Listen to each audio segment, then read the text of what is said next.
Shri Krishna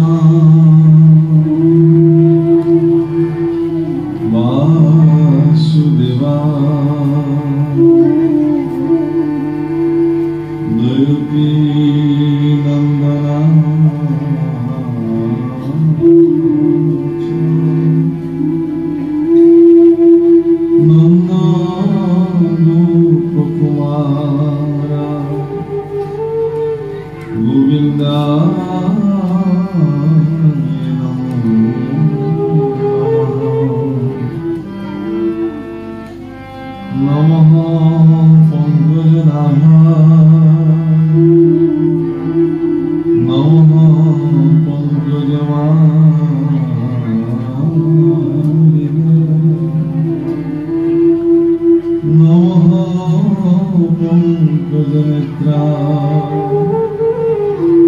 Namaste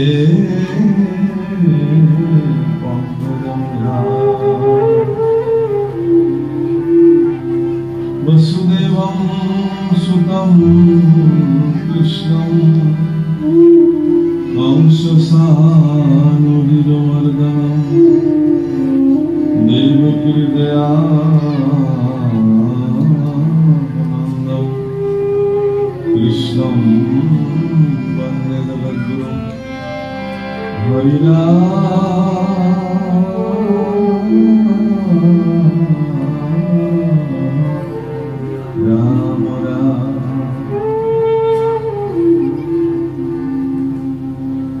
Tvameva Mata Cha Pita Tvameva Tvameva Bandhu Sa Sakha Tvameva Vidya Dravinam Tvameva Tvameva Sarvam Mama Tvameva Mata Cha Pita Tvameva Tvameva Bandhu Sa Sakha Tvameva Vidya Dravinam Tvameva Tvameva Sarvam Mama Tvameva Mata Cha Pita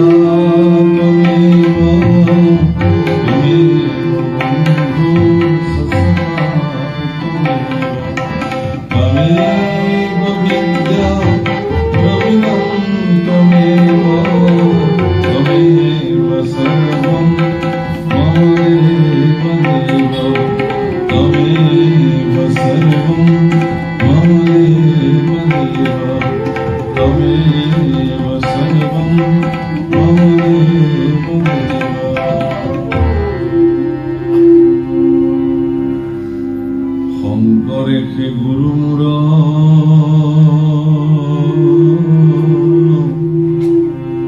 প্রিয়তম আত্মা হরি শংকৰ বিনে নাহি আন ও ইহকালে পৰকালে শংকৰেকে গুৰু শংকৰক স্মৰি যা ও প্ৰাণ শংকৰক স্মৰি যা ও প্ৰাণ হৰিচৰণ উপস্থিত সমূহ বান্ধৱ ভাই ভণ্টিৰ সমস্তকে ভক্তিৰ পৰা সেৱা নিবেদন কৰিলো মহাপুৰুষ শংকৰ মাধৱ যোজনা গুৰুৰ গোসাঁনী অৱসৰ সমস্ত ভক্তমণ্ডলী গুৰুসকলৰ প্ৰতি সশ্ৰদ্ধ প্ৰণিপাত জনাই মানৱ জীৱনৰ সৰ্বোৎকৃষ্ট ফল সৎসংগ ভাগৱত পাঠ ঈশ্বৰৰ কৃপাত সুলভ হৈছে আৰু এই কাৰ্যৰ নিমিত্তে আগবাঢ়িছে হীৰা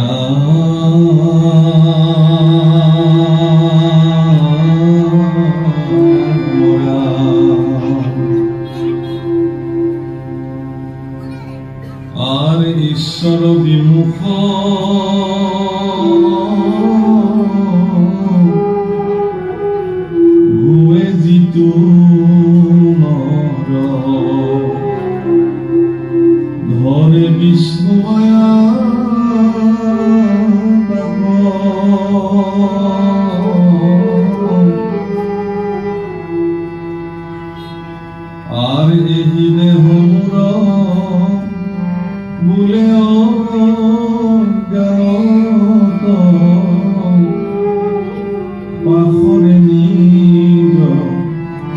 আত্মা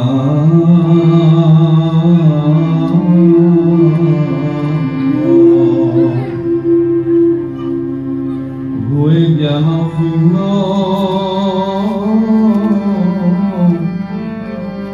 কোন পাপ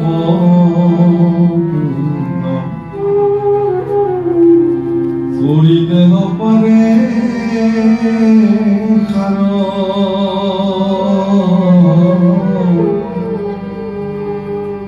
সাম্যকে বাতুল বিষয় ব্যাকুল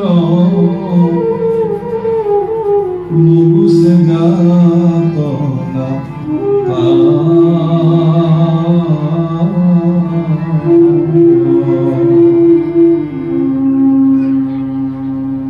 যেতিয়া মানুহ ঈশ্বৰ বিমুখী হয় বা হল তেতিয়া তেওঁ মায়া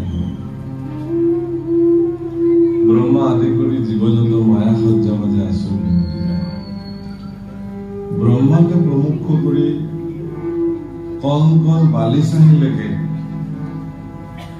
সকলোবিলাকে মায়াৰ আবেষ্টনীত আমিবিলাক বান্ধ খাই আছো মায়াৰ এনেকুৱা দুৰ্ঘৰ প্ৰভাৱ প্ৰচণ্ড প্ৰভাৱ যাৰ ফলত সেই প্ৰভাৱৰ পৰা মুক্ত হৈ সচ্চিদানন্দ ভগৱানক পাবৰ কাৰণে বৰ কষ্টকৰ যিটো বস্তু আমাৰ কাৰণে বেয়া মায়াই তাকে ভাল বুলি ক'ব যিটো খাদ্য বেমাৰীৰ কাৰণে অনুপযোগী অপথ্য বেমাৰীৰ সেই খাদ্যটো খাবলৈ বেছি মন যায় মনে মনে হলেও খাব লুকাই চুৰকে হলেও খাব আৰু যিটো পথ্য খালে বেমাৰ উপশম হব সেইটো খাব দিলেও নাখায় এইবিলাক মায়াৰ প্ৰভাৱ তেনেকুৱা মোৰ মহাপুৰুষ কৃপাল গুৰু শংকৰ মাধৱৰ বাণী মায়া সম্পৰ্কে এটা কথা স্পষ্ট হৈছে আৰ অবস্তুক দেখাৱন্ত বস্তুক আৱৰি কি বুলি কৈছে অবস্তুক দেখাৱন্ত বস্তুক আৱৰি এহিটো মোৰ মায়া জানা যিটো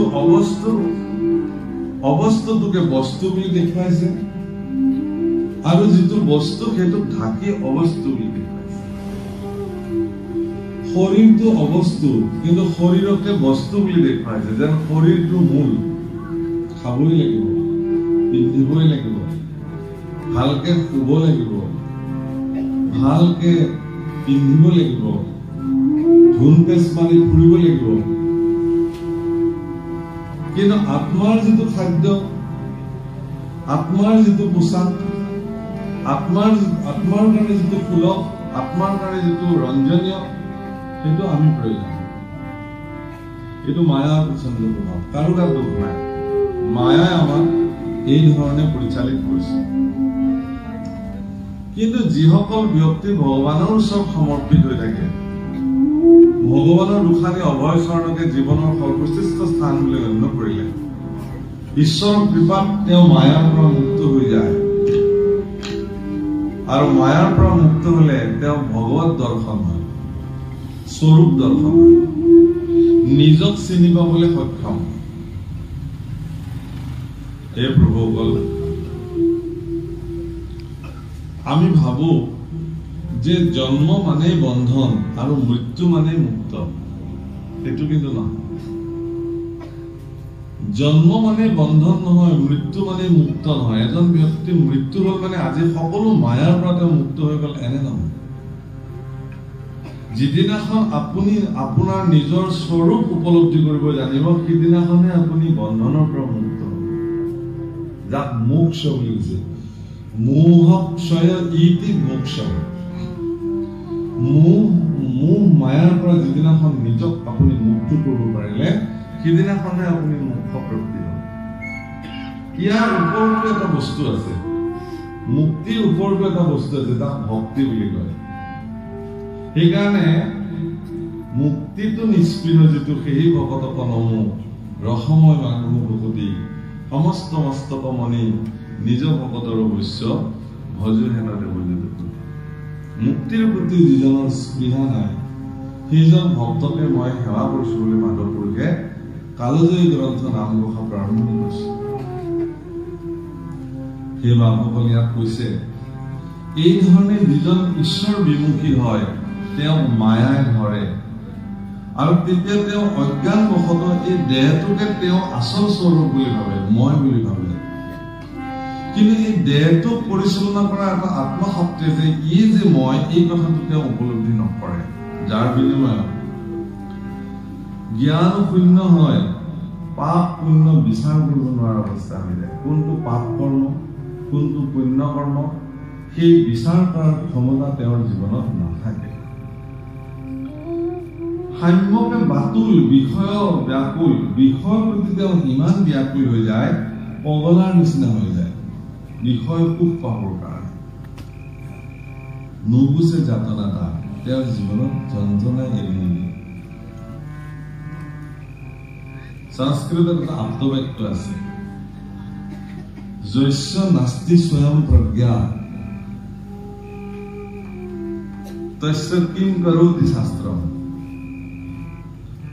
লোচনভ্যাম বিহীনস্য দৰ্পণঃ কিম কৰিষ্যতি। খুব ধুনীয়া সংস্কৃত কি কৈছে যস্য নাস্তি স্বয়ং প্ৰজ্ঞা যাৰ নিজস্ব প্ৰজ্ঞা নাই সাধনা নাই জ্ঞান নাই শাস্ত্ৰ তেওঁ কি কৰিব। আপুনি শাস্ত্ৰ তেওঁ পঢ়ুৱালে বাৰু শুনালে বাৰু ভাগৱত তেওঁ শুনিলে শাস্ত্ৰ তেওঁ পঢ়িলে বাৰু কি লাভ হ'ব তেওঁ, কাৰণ তেওঁৰ ভিতৰত অন্তৰ্দৃষ্টি নাই প্ৰজ্ঞাই নাই। তেওঁ প্ৰজ্ঞাৱান লগতে জ্ঞান প্ৰজ্ঞাৱান সকলেহে জ্ঞান লাভ কৰিব পাৰে, প্ৰজ্ঞাৱান নহলে জ্ঞান লাভ কৰিবলৈ অসুবিধা। উদাহৰণটো ইমান ধুনীয়াকে দিছে তাৰ পিছৰ লাইনটো লোচনভ্যাম বিহীনস্য চকু হাল নোহোৱা ব্যক্তিক দৰ্পণঃ কিম কৰিষ্যতি। তেওঁ আইনা এখন দিলে যে আইনাখনেৰে তেওঁ কি কৰিব। চকুহীন ব্যক্তিৰ আইনাৰ যেনেকে প্ৰয়োজনীয়তা নাই ঠিক তেনেকে প্ৰজ্ঞাবিহীন লোকক শাস্ত্ৰ সদাচাৰে কি কৰিব পাৰে তেওঁলোকক। তেওঁ বিষয় ব্যাকুল হৈ যায়। মহাপুৰুষ মাধৱদেৱে বিষয়ৰ ওপৰত বৰ সাংঘাতিক পদ এভাগ পঢ়ি থৈ গৈছে। তাত খুব ধুনীয়াকে কৈছে যে দশনবিহীন যেন কুত্তা চবাই বাক নপাৰয় হাৰ লৰপৰ কৰি জিভা চেলে হয় মাত্ৰ। মানে অৰ্থাৎ এটা কুকুৰৰ মাংস খোৱাৰ যেনেকে প্ৰচণ্ড প্ৰৱণতা থাকে কিন্তু কুকুৰটো বুঢ়া হৈ গলে তাৰ যেনেকে দাঁতবোৰ সৰি যায়, দাঁত সৰি যোৱাৰ পিছতো অৰ্থাৎ দাঁতকেইটাহে মূল মাংসৰ যিটো তাক অনুভূতি সুস্বাদ প্ৰদান কৰিব, চুবাই চুবাই খোৱাৰ যিটো প্ৰৱণতা তাক মাংসই এই দাঁতকেইটাইহে দিব। কিন্তু তাৰ দাঁতকেইটাই যেতিয়া নাইকিয়া হৈ গল সৰি গল কিন্তু তাৰ মাংসৰ প্ৰতি থকা যিটো প্ৰচণ্ড লোভ সেইটোতো মস্তিষ্কত থাকি গল, সেইটোতো সৰি যোৱা নাই, নাইকিয়া হৈ যায়।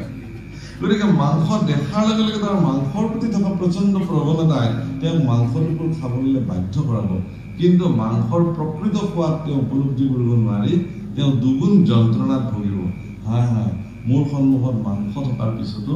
মই ইয়াক চুবাই চুবাই খাব পৰা নাই, এইটো দুখে আৰু তেওঁক যন্ত্ৰণা দিব। মই আপোনালোকক বুজাবলৈ চাগে বৰ বেছি বিশেষ প্ৰয়োজন নাই, আপোনালোকে বুজি পাইছে। আমাৰো কিছুমান ইন্দ্ৰিয় আছে জগতত আমাৰ শৰীৰত। এই ইন্দ্ৰিয় বিলাকে আমি কিছুমান বিশেষ বিষয় ভোগ আমি কৰি থাকো ইন্দ্ৰিয় বিলাকৰ দ্বাৰা। গৰু কুকুৰ শিয়াল মানুহৰ একেই সেই ইন্দ্ৰিয় ভোগ,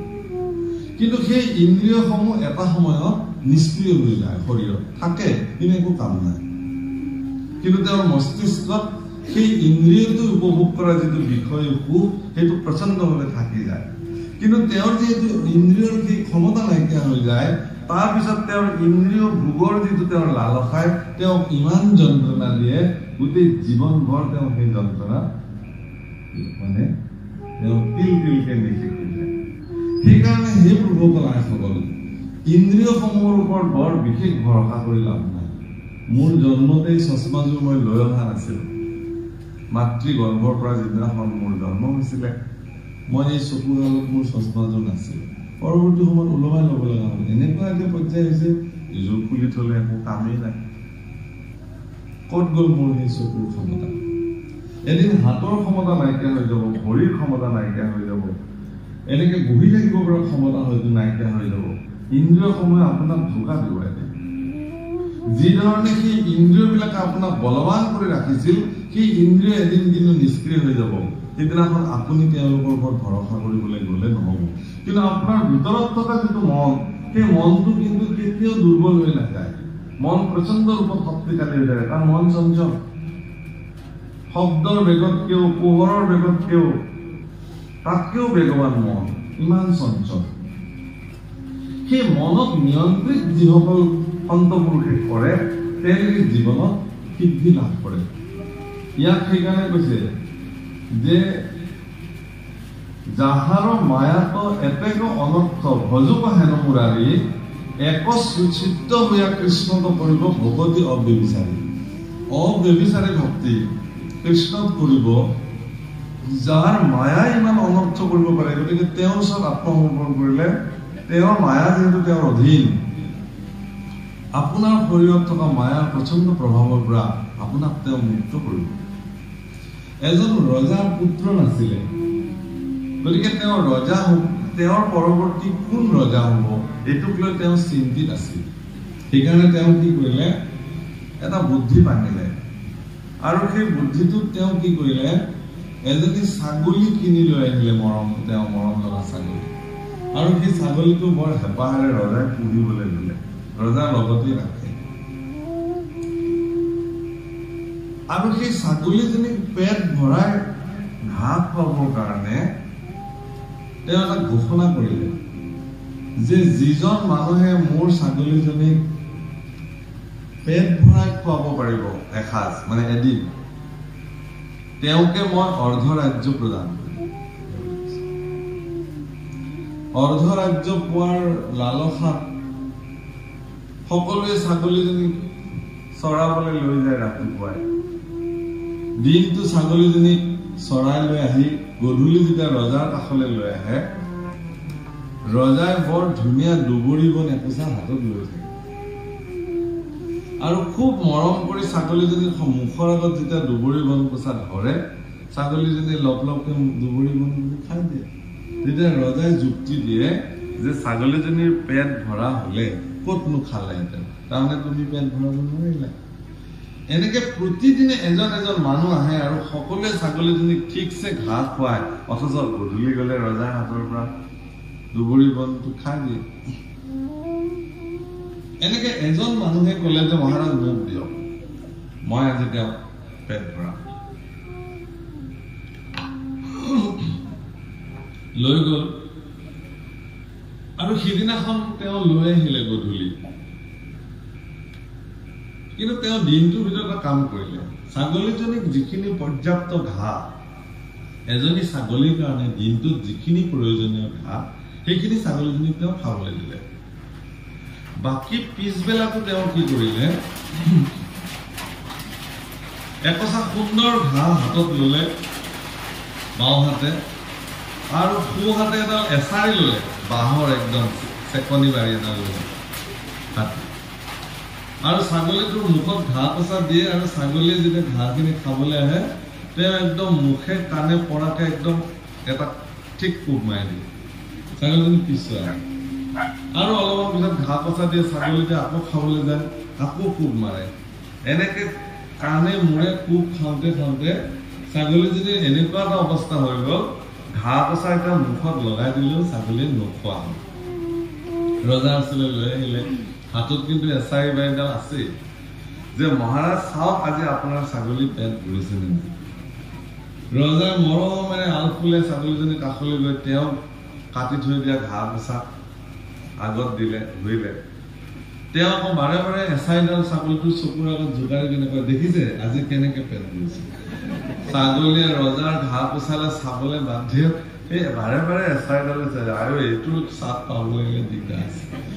সেইকাৰণে ৰজাৰ হাতৰ ঘাঁহ এডালো ছাগলীয়ে মুখত নিদিলে। গোটেই ভৰা সভাত ৰজা লজ্জিত হৈ গল। বা কি আচৰিত। বোলে মহাৰাজ, মই আপোনাৰ কথামতে আপোনাৰ ছাগলীক পেট ভৰালো, গতিকে এতিয়া আপুনি মোক অৰ্ধৰাজ্য প্ৰদান কৰিব লাগে। ৰজাই বোলে হে ভগৱান হে গুৰু মোৰ তোমাক মই গুৰু মানিলো ছাগলীৰ পেট ভৰা মানুহ প্ৰথম তোমাক দেখিলো এতিয়া তোমাক তুমি বাৰু কোৱাচোন কেনেকে ছাগলীজনী পেট ভৰালা মই অৰ্ধৰাজ্য নহয় মই গোটেই ৰাজ্য দিম তুমি ভৰা সমাজত ক'ব লাগে ছাগলীক তুমি কেনেকে পেট ভৰা তেওঁ কাহিনীটো ক'লে এইটো কৰিছো কিয় কৰিছা এইটো কাম তেওঁ কৈছে যে মই এগৰাকী আধ্যাত্মিকভাৱে চলি থকা এগৰাকী ব্যক্তি আমাৰ মনটো তেনেকুৱা ছাগলীৰ নিচিনা আমাৰ যিটো মন চঞ্চল মন ই ছাগলীৰ নিচিনা ইয়াক হয় মানে নুকুলা সামৰ্থ্য অনুযায়ী মই এখন চাট ঢালিছো মই জানো ইয়াতকে আৰু মই নোৱাৰো কৰিব তথাপিও মিস্ত্ৰীক কৈছো থোৱাহে ৰদকেইডাল উলিয়াই কিবা কথাত পাৰো যদি আৰু এখন ঢালি দিম একে মনটো আছে মনটোৱে তাৰমানে কেতিয়াও না নকয় আৰু মন এনেকুৱা এটা বস্তু যে ই কেতিয়াও ভৰপূৰ হৈ নাযায় যিমান দিলেও আৰু লাগে আৰু লাগে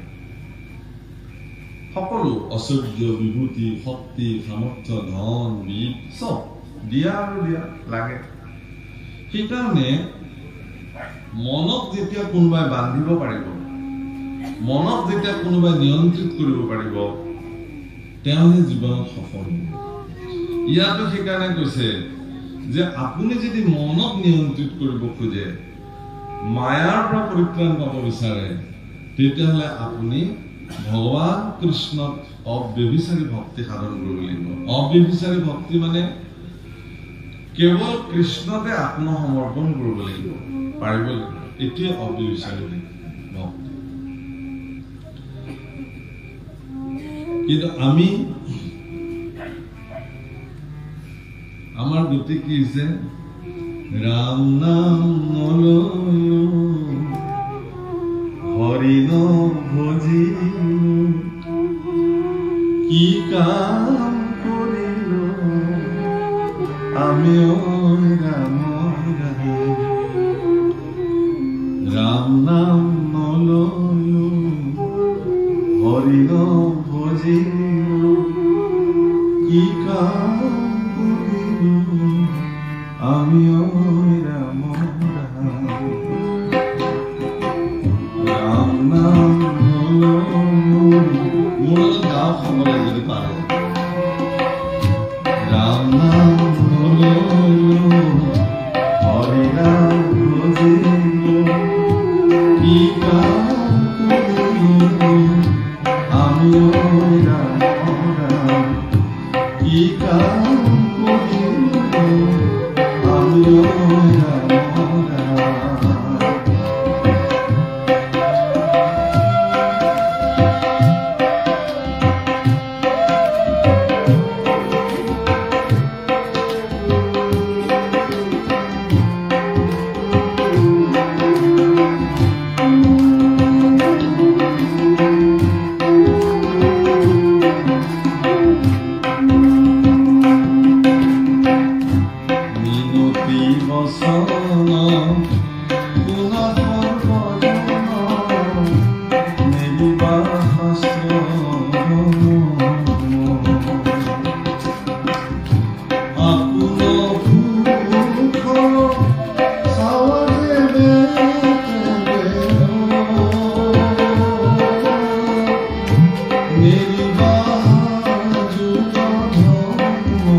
আপোনাৰ যদি কুফল চাইছে আপুনি ঈশ্বৰৰ নাম নেৰিব সত্য যুগে ধ্যান ত্ৰেতাৰ যুগে যজ্ঞ দাপৰে পূজা কলিত হৰিৰ কীৰ্তন বিনায় আৱৰ নাহিকে বুজা হৰিৰ নাম কেৱলম কলো নাস্তি নাস্তব্য গতিৰ অন্যথা কলি যুগত হৰিনাম ব্যতিৰেকে অন্য গতি নাই গতিকে ঈশ্বৰ কৃষ্ণক অব্যভিচাৰী ভক্তি সাধন কৰিবৰ কাৰণে আপুনি কৃষ্ণৰ চৰণত ভগৱানৰ চৰণত সৎভাৱে মতি কৰক। হীৰা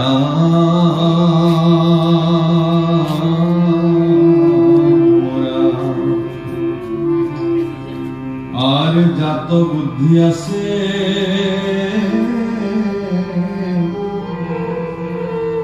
একোৱে নমানছে, একে কৃষ্ণ মাত্ৰ জানে। উপদেশদাতা যিটো গুৰু হয়, তাকে হৰি বুলি মানে। এখন গুৰু গীতা বুলি গীতা আছে, গীতা বহুত আছে, ৩০খন মান আছে। গুৰু গীতাৰ শ্লোকত কি বুলি কৈছে? গুৰু ব্ৰহ্মা গুৰু বিষ্ণু গুৰুদেৱ মহেশ্বৰ গুৰু সাক্ষাৎ পৰম ব্ৰহ্ম তস্मै শ্ৰী গুৰুবে নমঃ। তস্मै শ্ৰী গুৰুবে নমঃ। গুৰু সাক্ষাৎ পৰম ব্ৰহ্ম, গুৰু সাক্ষাৎ পৰম ব্ৰহ্ম। হে বাপসকল, আপোনালোকৰ প্ৰত্যেকৰে জীৱনত গুৰু আছে। আপোনালোকে কাৰোবাক নহয় কাৰোবাক গুৰু মানিছে। এনে আমাৰ গুৰু হিচাপে আদি গুৰু পিতৃ মাতৃ। আমি পিতৃ মাতৃক গুৰু হিচাপে মানিব লাগে, কাৰণ পিতৃ মাতৃ আমাৰ জীৱনৰ আদি পাঠ শিকাইছে। এতেকে পিতৃ মাতৃক আদি গুৰু হিচাপে ধৰা। তাৰপিছত আহিছে শিক্ষাগুৰু। বিদ্যালয় প্ৰাংগণত যোৱাৰ পিছতে বা বিদ্যালয়ত নামভৰ্তিৰ পিছতে আমাক আক্ষৰিক জ্ঞান দি বিদ্যা বুদ্ধিৰে সম্পন্ন কৰা সকল আমাৰ শিক্ষাগুৰু। প্ৰাথমিক বিদ্যালয়ৰ পৰা বিশ্ববিদ্যালয় পৰ্যায়লৈকে যিমানবোৰ শিক্ষক বা অধ্যাপক বা প্ৰাধ্যাপক আমি পাইছো, তেওঁলোক আমাৰ জীৱনৰ পূজনীয় গুৰু। আমি তেওঁলোকক সেই হিচাপে মান্যতা কৰিব লাগে। আজিও আমি গাঁৱলৈ যদি যাওঁ, আমাক পঢ়োৱা মানে আমাৰ প্ৰাথমিক বিদ্যালয়ৰ শিক্ষাগুৰুসকলক দেখিলে এতিয়াও শ্ৰদ্ধা মোৰ দুখ খাই যায়। মোৰ এগৰাকী পৰম শ্ৰদ্ধেয় শিক্ষাগুৰু আছে। মোৰ প্ৰাথমিক বিদ্যালয়ত তেখেতে মোক পঢ়াইছিলে। তেখেতৰ নাম পৰম পূজ্য শ্ৰীযুত ধীৰেন শৰ্মা। আজিও তেওঁ আছে, খুব অশীতিপৰ। ছাৰে এতিয়া নিয়মিতভাৱে ইউটিউবত মোৰ ভাগৱত পাঠ শুনে। ছাৰে মোক ফোনত কথা পাতে মোৰ লগত, আৰু এনেকুৱাকে কথা পাতে, মোৰ পৰা শাস্ত্ৰৰ কথাবিলাক তেওঁ বাৰে বাৰে জানিবৰ কাৰণে খোজে। আৰু মই আহিলে মোক তেওঁ লগ কৰে, আৰু তেওঁ মোক লগ কৰিবলৈ এনেকুৱা ভাৱনাৰে আহে যেন এক বিশেষ মোৰ প্ৰতি তেওঁ এটা শ্ৰদ্ধা নিবেদন কৰিবলৈ আহে। মোৰ একদম গা শিৰশিৰাই যায়। মই আগতে তেওঁৰ চৰণত শিৰ নত কৰি সেৱা জনাওঁ। ছাৰ, আপুনি মোক শিকাইছিলে। মোৰ কটোক মানে ক কেনেকুৱা, খ কেনেকুৱা যদি আপুনি মোক নিশিকালেহেঁতেন আজি হয়তো মই ভাগৱত পাঠ কৰিব নোৱাৰিলেহেঁতেন। গতিকে আপোনাৰ প্ৰতি মোৰ সশ্ৰদ্ধ সৰ্বদা প্ৰণিপাত। প্ৰভুসকল, গুৰুসকলৰ মহিমা অতি উচ্চতম। গুৰুবিহীন মন্ত্ৰ বোলে পাশীবিহীন কাৰ। গুৰু অবিহনে যিসকল জীৱনত এই জীৱন ব্যথিত, কোনো অৰ্থহীন। গতিকে তাৰ পিছতে আহিছে দীক্ষাগুৰু বা শৰণদাতা গুৰু, যাৰ পৰা আমি আমাৰ জীৱনৰ সংস্কাৰ সাধন কৰোঁ, শৰণ গ্ৰহণ কৰোঁ। তেওঁলোকো আমাৰ পূজ্যপাত গুৰু। তাৰপিছতে আহিছে পৰম গুৰু। পৰম গুৰু আমাৰ অসমত আমি শংকৰ মাধৱকে পৰম গুৰু বুলি মানো। তদুপৰি অসমত 4জনা গুৰু আছে, শংকৰ, মাধৱ, হৰি আৰু দামোদৰ। এই 4জনাকে আমি পৰম গুৰু বুলি মানো অসমৰ মানুহে। শ্ৰীমন্ত শংকৰদেৱ গুৰুজনা, শ্ৰী শ্ৰী মাধৱদেৱ গুৰুজনা, শ্ৰীমদ দামোদৰদেৱ গুৰুজনা, শ্ৰী শ্ৰী হৰিদেৱ গুৰুজনা। এই 4জনা অসমৰ একে কলেবৰ বুলি কৈছে। 4জনা গুৰু আমাৰ একে কলেবৰ। আমি 4জনাকে পৰম শ্ৰদ্ধাৰে মানো। গতিকে এই গুৰুসকল, আমাৰ যিবিলাকক গুৰু আমি মানো, সেই গুৰুসকল সাক্ষাৎ পৰম ব্ৰহ্ম, আমি তেওঁলোকক সাক্ষাৎ ঈশ্বৰ বুলি মানিব লাগে। গুৰু সাক্ষাৎ পৰম, ভাগৱততো আজি কৈছে উপদেশত এটা গুৰু যিটো হয় তাহাঁতে হৰি বুলি মানে। যিবিলাকে আপোনাক শৰণ দিছে, ভজন দিছে, এওঁলোক গুৰু, তেওঁলোকক আপোনালোকে সাক্ষাৎ ভগৱান মানিব লাগিব। কিন্তু এইখিনিত এটা বিশেষ কথা আছে, যেতিয়া গুৰুৱে, আপুনি গুৰুক সাক্ষাৎ পৰম ব্ৰহ্ম বুলি মানিবই লাগিব, কিন্তু গুৰুৱে যেতিয়া নিজকে পৰম ব্ৰহ্ম বুলি ভাবিবলৈ লয় তেতিয়া কিন্তু সৰ্বনাশ হৈ যাব। সেইটোহে ব্যতিক্ৰম। গুৰুৱে নিজকে ভগৱান বুলি ভাবিব নোৱাৰে, কোনো গুৰুৱে। শাস্ত্ৰই তাক নিশ্চিত কৰিছে। গুৰুসকলে নিজকে, এইটো তেওঁৰ জীৱনৰ পবিত্ৰ কৰ্তব্য বুলি তেওঁ ধৰিব লাগিব, যে ভগৱন্ত পুৰুষে মোক আজ্ঞা কৰিছে, দায়িত্ব কৰিছে জীৱসকলক তোমাক দেখুৱাই দিবৰ কাৰণে। গতিকে গুৰুসকলে কেতিয়াও নিজক ভগৱান বুলি ক'ব নোৱাৰে। যদি ভগৱান বুলি কোনোবা গুৰুৱে কৈছে তাত গণ্ডগোল আছে, নিশ্চিত আপুনি ধৰি লওক। গতিকে গুৰু সাক্ষাৎ পৰম ব্ৰহ্ম, আপোনাৰ দৃষ্টিত গুৰু সাক্ষাৎ পৰম ব্ৰহ্ম, কিন্তু গুৰুৰ দৃষ্টিত নিজে তেওঁ সাক্ষাৎ পৰম ব্ৰহ্ম বুলি ভাবিব নোৱাৰে, কোনো গুৰু নাভাবে। এই কথা বাবুসকল, এটা কথা আপুনি মনত ৰাখিব আপোনালোকে, যে গুৰু আসনত উপবিষ্ট সকলোৱে হ'ব নোৱাৰে। ভগৱানে তেওঁলোকক নিৰূপণ কৰে। ঈশ্বৰে কৈছে যে আমাক চিনাৱে গুৰু কৃপাময়। গুৰু কোন বুলি কৰা প্ৰশ্নত একাদশ স্কন্ধত উদ্ধৱৰ আগত উত্তৰ দিছে ঈশ্বৰ পুৰুষে, যে মোক যিজনে চিনাই দিব পাৰে, অৰ্থাৎ ঈশ্বৰ কেনেকুৱা তাক দেখুৱাই দিব পৰা যেনে গুৰু। আপোনাক যদি ঈশ্বৰক দেখুৱাই দিব নোৱাৰে তেওঁ গুৰু হ'ব নোৱাৰে। ঈশ্বৰক দেখুৱাই দিয়া বাদ দি বুলি তেওঁ নিজক যদি দেখুৱাবলৈ আৰম্ভ কৰে যে মই ঈশ্বৰ, কেনেকুৱা কথা। ৰামকৃষ্ণ পৰমহংসদেৱৰ নাম আপোনালোকে শুনিছে। তেওঁৰ প্ৰপন্ন শিষ্য, সমগ্ৰ জগতত প্ৰসিদ্ধ স্বামী বিবেকানন্দ। তেওঁৰ আচল নামটো আছিলে নৰেন দত্ত। কলকাতাৰ একজন অত্যন্ত চোকা বুদ্ধি সম্পন্ন এগৰাকী বিদ্যাৰ্থী। আধ্যাত্মিক বক্তৃতা যিবিলাক ব্যক্তিয়ে কৰে, সেই ব্যক্তিবিলাকৰ আধ্যাত্মিক বক্তৃতা শেষ হোৱাৰ পিছত নৰেন দত্তই তেওঁক লগ কৰি কিনে কয় যে আপোনালৈ মোৰ এটা প্ৰশ্ন আছে, কি আপুনি ঈশ্বৰক দেখিছেনে কেতিয়াবা? সেই মানুহবিলাকে একদম এই প্ৰশ্নটোত কোনো ধৰণৰ উত্তৰ দিব নোৱাৰি তাৰ পৰা পলায়ন কৰে। কিন্তু যিদিনাখন ৰামকৃষ্ণ পৰমহংসদেৱক নৰেন দত্তই লগ পাইছিলে, আৰু ৰামকৃষ্ণ পৰমহংসক যেতিয়া স্বামী বিবেকানন্দই সুধিছিলে, তেতিয়া তেওঁ নৰেন দত্ত, স্বামী বিবেকানন্দ হোৱা নাই, যে গুৰুদেৱ আপনি কি ভগবানকে দেখেছেন? তেতিয়া ৰামকৃষ্ণ পরমহংস কৈছিল, হ্যাঁ আমি দেখেছি, যদি তুমি চাও দেখতে তাহলে আসো, আমি তোমাকে দেখাম। মই দেখিছো, আর তুমি যদি চাব খোঁজা তোমাকে দেখাই দিব পাৰো। অৰ্থাৎ ঈশ্বৰক দেখুৱাই দিব পাৰে যিজনে, আমাক চিনাই গুৰু কৃপাময়, তেওঁ কৃপাময় গুৰু। মহাপুৰুষ শ্ৰীমন্ত শংকৰদেৱ গুৰুজনাক আমি সাক্ষাৎ ভগৱানৰ অৱতাৰ বুলি মানো। মানে শ্লোকতে কৈছে যে শংকৰ মনুষ্য বুদ্ধি কুৰ্বন্তি নৰাধমতে সৰ্বে নৰতম দত্তা যাবচন্দ্ৰ দিবাকৰ। শংকৰদেৱক কোনোবাই যদি সাধাৰণ মনুষ্য বুলি জ্ঞান কৰে, তেওঁ ৰৌৰৱ নৰকলৈ গমন কৰিব। চন্দ্ৰ সূৰ্য যেতিয়ালৈকে থাকিব তেতিয়ালৈ তেওঁ নৰক গমন কৰিব। যে শংকৰ মনুষ্য বুদ্ধি কুৰ্বন্তি নৰাধম বুলি কৈছে। কিন্তু শংকৰদেৱৰ ৰচনা কৰিব পাইছে নেকি তেওঁ নিজকে ঈশ্বৰ বুলি কোৱা? কপাল লিখিছে নেকি? কি লিখিছে?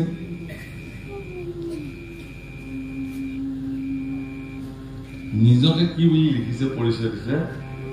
দাসৰো দাস, কিংকৰৰো কিংকৰ, অধম পামৰ মূঢ়মতি। মাধৱদেৱে কৈছে, কহয় মাধৱ মূৰ্খমতি গাৱে, নিজকে মূৰ্খমতি বুলি লিখিছে। আত্মলগীমা চূড়ান্ত। সেইকাৰণে আচাৰ্য বিনোৱাজী যেতিয়া অসমলৈ আহিছে, আচাৰ্য বিনোৱাজী এই কথা কৈ গৈছে যে মই অসমত আহি শংকৰ মাধৱৰ ৰচনাৰাজি যেতিয়া পঢ়ি মই এটা বিশেষ ৰস অনুভৱ কৰিলো। সেইটো হল দাস্য ৰস, যিটো সেৱাৰ ৰস। নিজকে ইমান প্ৰসিদ্ধ পণ্ডিত মহাপুৰুষ শ্ৰীমন্ত শংকৰদেৱ গুৰুজনাই তেওঁৰ জীৱনত শংকৰ মাধৱে যিখিনি বৌদ্ধিক কৰ্ম সাধন কৰি থৈ গৈছে, সেইখিনি কৰ্ম কৰিবৰ কাৰণে আমাৰ নিচিনা মনুষ্যসকলক 1000 বছৰ যদি আয়ু ভগৱানে দিয়ে আমাৰ জীৱনত আমি সেই কৰ্ম সম্পাদন কৰিব নোৱাৰো কিন্তু সেই 120 বছৰীয়া 25 বছৰীয়া জীৱনকালত তাৰা সমস্তই নানা লাঞ্ছনা গঞ্জনা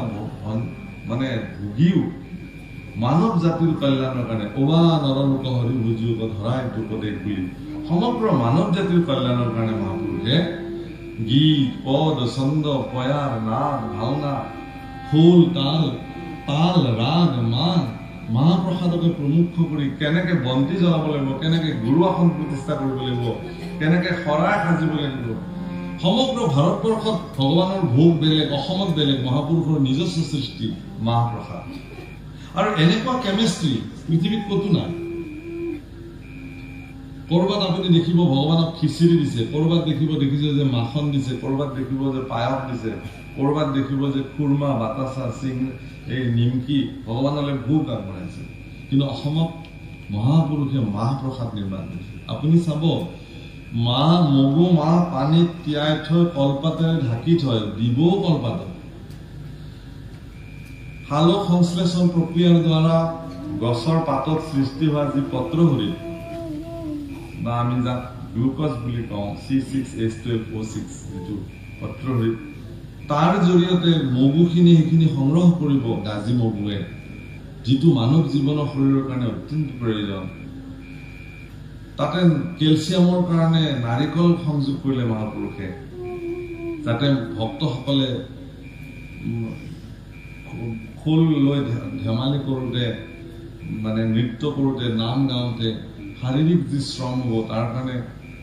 মানে হাড় মজবুত হ'বৰ কাৰণে প্ৰচুৰ পৰিমাণে কেলছিয়াম থকা নাৰিকল খাবলৈ দিলে নাৰিকলখিনিক হজম হ'বৰ কাৰণে চাউল দিলে কেইটামান তাতে সমগ্ৰ প্ৰসাদখিনিক হজম কৰিবৰ কাৰণে তাত আদা দিলে ঘৰৰ মধুৰিআম দিলে এটা মধুৰিআম বহুকেইটা আপেলৰ সমকক্ষ কুঁহিয়াৰ দিলে মানে কথাটো হৈছে কি ইমান সুন্দৰ মানে ৰাসায়নিক দ্ৰব্য নিৰ্মাণ কৰি প্ৰসাদ নিৰ্মাণ কৰিলে মহাপুৰুষে ৰোগীও খাব পাৰে নিৰোগীও খাব পাৰে শকত মানুহ খালেও একো নহয় ক্ষীণ মানুহ খালেও একো নহয় তাতে কল ফল ইত্যাদি সকলো দি সুন্দৰ প্ৰসাদ ভগৱানৰ কাৰণে নিবেদন ভোগ মহাপুৰুষে নিৰ্মাণ কৰিছে আজি পতঞ্জলিৰ জৰিয়তে ৰামদেৱ স্বামী ৰামদেৱ সমগ্ৰ পৃথিৱীত প্ৰসিদ্ধ হৈ গ'ল যোগাসনৰ জৰিয়তে কিন্তু আজিৰ পৰা 500 বছৰ আগতে শংকৰদেৱে যি মাটি আখৰা নিৰ্মাণ কৰি থৈ গৈছিল নৃত্য শৈলী তাততো গোটেই পতঞ্জলি ভগৱানৰ যোগ দৰ্শনৰ সমগ্ৰ কথা বৰ্ণনা কৰিছে আপ ইহা যাবায়ে অমুক হোগা ইহা যাবায়ে তমুক হোগা এনেকে কৈ থাকে নহয় হয় বাৰু নোহোৱা নহয় এইবিলাকৰ হয় নোহোৱা বুলি মই নকওঁ কিন্তু আমাৰ ভকতসকলে যেতিয়া পুৰা 45 মিনিট চাপৰি বজাই নাম গালে আৰু কোনে ক'ত কি হেৰি কৰি থাকে দবাই থাকিব সব হৈয়ে গ'ল ক্লেপ থেৰাপি বুলি যেটা আজি তাৰিখত প্ৰসিদ্ধ হয়নে হৰি হৰি ৰাম হৰি হৰি ৰাম গুণমালা একদম 1 ঘণ্টা 1.5 ঘণ্টা হাত চাপৰি বজাই বজাই নৃত্য কৰি গালে সব এক্সাৰচাইজ হৈ গ'ল তাতে আৰু কি লাগিছে প্ৰাণায়ামৰ কথা কৈছে ইমান সময় কুম্ভক কৰিব লাগিব ইমান সময় উশাহ টানিব লাগিব লাহে লাহে এৰিব লাগিব বৰগীতৰ ৰাগসমূহ তেনেকৈ নিৰ্মাণ কৰি থৈ গ'ল সেইকাৰণে পুৱাৰ ৰাগ বেলেগ দুপৰীয়াৰ ৰাগ বেলেগ বিয়লিৰ ৰাগ বেলেগ শ্যাম ৰাগৰ জৰিয়তে ৰাতিপুৱা কি সুন্দৰকে আপুনি ৰাগ টানক বৰগীত গাওক ৰাতিপুৱা উঠি পেলাই প্ৰাণায়াম নিজে নিজে হ'ব আপোনাৰ প্ৰাণায়াম কৰিবই নালাগে একদম কিবা কিবি কৰি থাকিব নালাগে স্নান কৰক ব্ৰহ্ম মুহূৰ্ততে উঠি অমৃত স্নান কৰক উঠি গৈ একদম সুন্দৰকে ৰাগ তালেৰে বৰগীত গাওক চাপৰি বজাই অলপ প্ৰসংগ কৰক আপোনাৰ হৈ গ'ল চবখিনি মহাপুৰুষে নিৰ্মাণ কৰিছে গতিকে সকলো আছিল সকলো আছে নুবুজি নলওঁ গম তাৰ বাণী বেজবৰুৱাদেৱৰ আমাৰ সব আছে কিন্তু আমি বিলাক ইমান ধৰুৱা যে বেলেগৰটো আমাৰ ভাল লাগে নিজৰটো আমাৰ বেয়া লাগে তাৰমানে নিজৰ যে ইমান বিলাক আছে সেইবোৰ বেয়া লাগে বেজবৰুৱাই লিখি থৈ গৈছে এইকাৰণে মোক গুৰু লাগে মই শিক্ষিত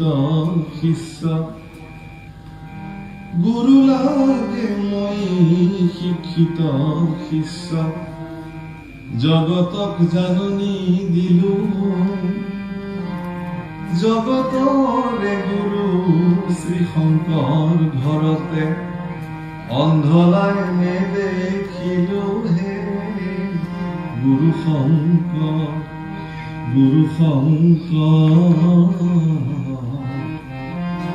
প্ৰেম প্ৰেম বুলি জগতে ঘূৰিলো ঘৰতে আছিলে প্ৰেম ধনে ধনে কৰি ঢাপলি মেলিলো হিয়াতে পৰমে ধনে গুৰু শংকৰ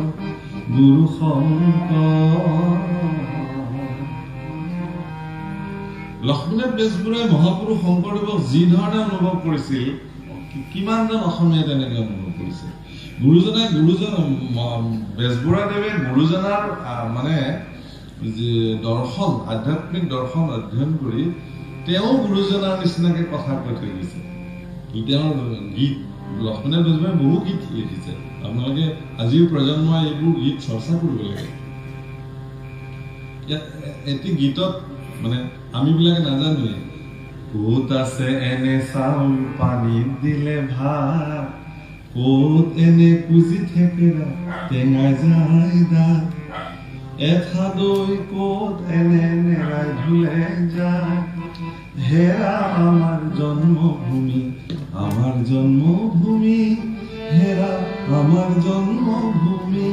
হেৰা আমাৰ জন্মভূমি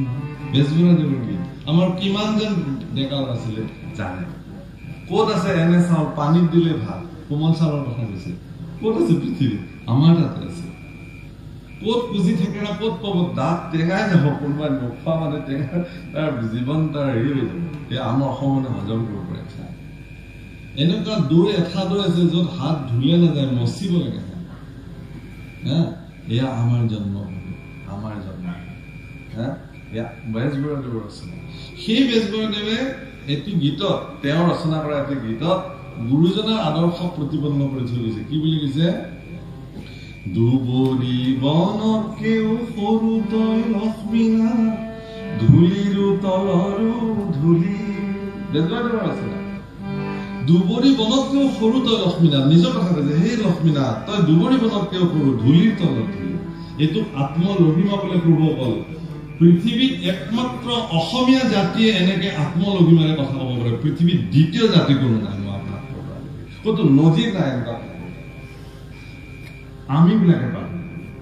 সকলো থকাৰ পিছতো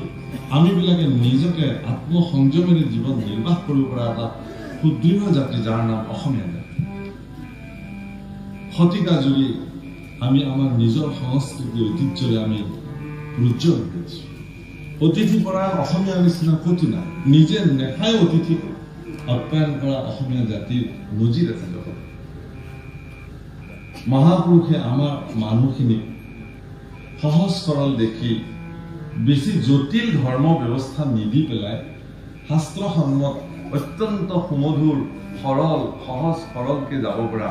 এখন হৰিনাম ধৰ্ম তোমালোকে নাম গোৱা কেৱল নামৰ মাজেৰে আনন্দত বিলীন হৈ যোৱা নামৰ মাজেৰে ভগৱানক পাবা এই বুলি কৈছো সহজ সৰল কৈছো সেই প্ৰভুসকল পৃথিৱীত আমি বিলাকে গুৰুজনৰ আদৰ্শক আমি সৰ্বদা মানি গুৰুজনক সাক্ষাৎ ভগৱান বুলি মানিব লাগে সেইকাৰণে বেজবৰুৱাদেৱে কৈছে মোক যদি কোনোবাই এচকুৱা বুলিও কয় অন্ধলা বুলিও কয় মোৰ একো আপত্তি নাই তথাপিও মই এশবাৰ কম যে শংকৰদেৱী জগতৰ গুৰু হয় শংকৰদেৱৰ নিচিনা এগৰাকী প্ৰসিদ্ধ গুৰু থকাৰ পিছতো আমি বিলাকে বেলেগ গুৰুৰ পিছত যে ইমান লাগি ফুৰো এইটো কথা বৰ আচৰিত লাগে মই কোনো গুৰুৰ প্ৰতি কিন্তু মই অৱজ্ঞা দৃষ্টি নিদিওঁ মোৰ সকলো গুৰুকে মোৰ সশ্ৰদ্ধ প্ৰণিপাত সকলো গুৰুৰ প্ৰতি মোৰ শ্ৰদ্ধা আছে কিন্তু এইটো ঠিক যে ভূপেন দাই গাই গৈছে বৰ ধুনীয়াকে মোৰাক ভাল পাওঁ বুলিলে আনৰ আগ জানো ঘিন কৰাটো বুজাব মোৰ আইক মই ভাল পাওঁ বুলি ক'লে বেলেগৰ মাকক বেয়া পোৱাটো বুজাই নাই। মই মোৰ গুৰুজনক ভাল পাওঁ প্ৰেম কৰোঁ বুলি ক'লে বেলেগ গুৰুক ঘৃণ কৰাটো বুজাব জানো? নুবুজায়। কিন্তু মই মোৰ আইক ভাল পাবলৈ, মোৰ আই যেনেকুৱা হ'লেও মোৰ আই লাগে দেখিবলৈ বেয়াই হওক, মোৰ আই লাগে শৰীৰৰ গঠন অন্যতকৈ লাগে বেয়াই হওক, কিন্তু মোৰ আইৰ নিচিনা আই মই ক'ত পাম? 7 জন্ম মৰিলেও মই মোৰ আইৰ নিচিনা আই পাম জানো? গতিকে মোৰ আই আৰু মোৰ দ্বিতীয় ভাষাই নাই ক'বলৈ। মোৰ আইৰ হাতৰ যিটো পৰশ, মোৰ আইৰ হাতৰ ৰন্ধা যিখিনি অন্নৰ সোৱাদ, মোৰ আই মোক এতিয়াও যদি মোৰ গাত হাত বুলাই দিয়ে মই কেনেকুৱা অনুভূতি কৰোঁ।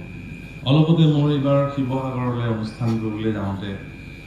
শিল বৰষুণ পৰিলে মই খুব ঠাণ্ডা পালোঁ। ঠাণ্ডা পাই মোৰ এনেকুৱা সাংঘাতিক মানে হেৰি হ'ল, মই গাঁৱৰ ঘৰলৈ গৈ জিৰণি ল'বলগীয়া হ'ল। আচৰিত পাওঁ যেতিয়া মা কাষতে বহি পেলাই মূৰটো লাৰি থাকে, একদম গাটো ভাল লাগে।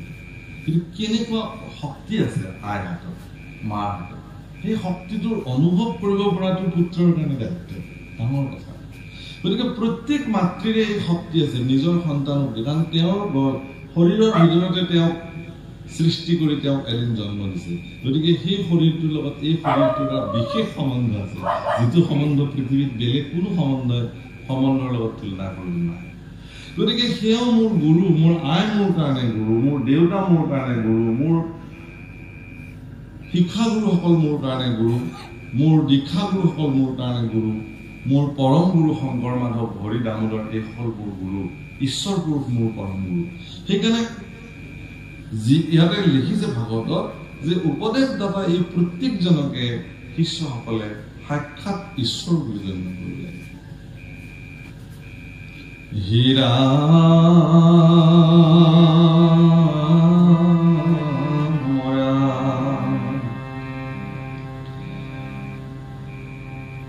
আৰ হেন বা বুলিবা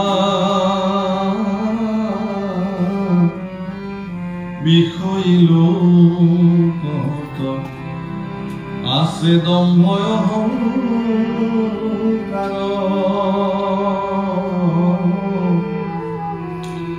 সি খবৰকে নহৈবে তো কৃষ্ণত ভকতীয় বিচাৰ, রাম নেরায় বেক ভই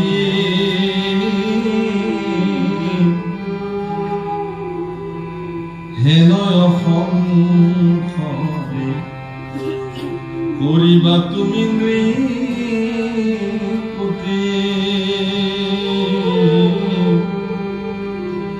শুনিও মহন্ত ইহার সিদ্ধান্ত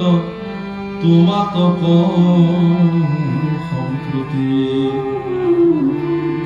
আর যতেক বিষয় হবে মায়া মনে সে করে প্রকাশ, পুত্র দ্বারা ধন হবে সপন ক্ষণে কতে হবে নাশ,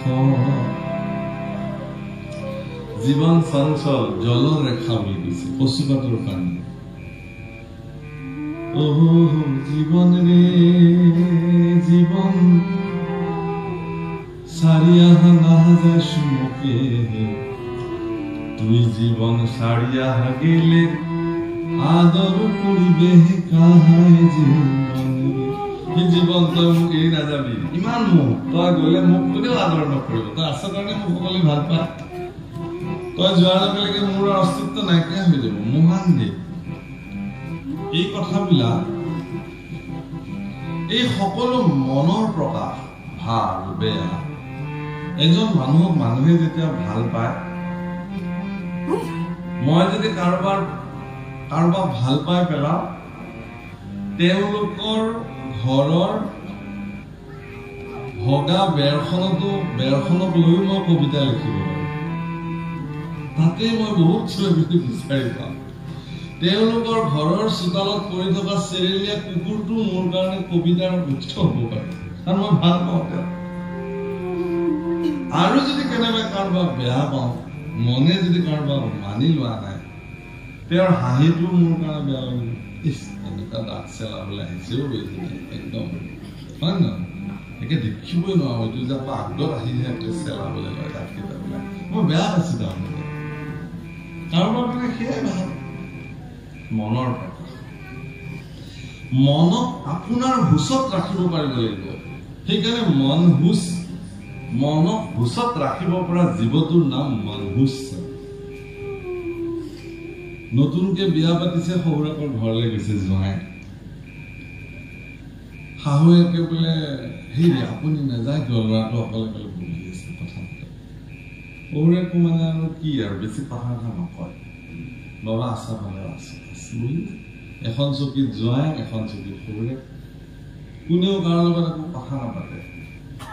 জোঁৱাইকে ভাবিলে কথাটোতো বেয়া হ'ব কিবা এটা কথা পাতিব লাগিব সেইবুলি তেওঁ আৰম্ভ কৰিলে দেউতা আপুনি বিয়া পাতিলে নে এইবুলি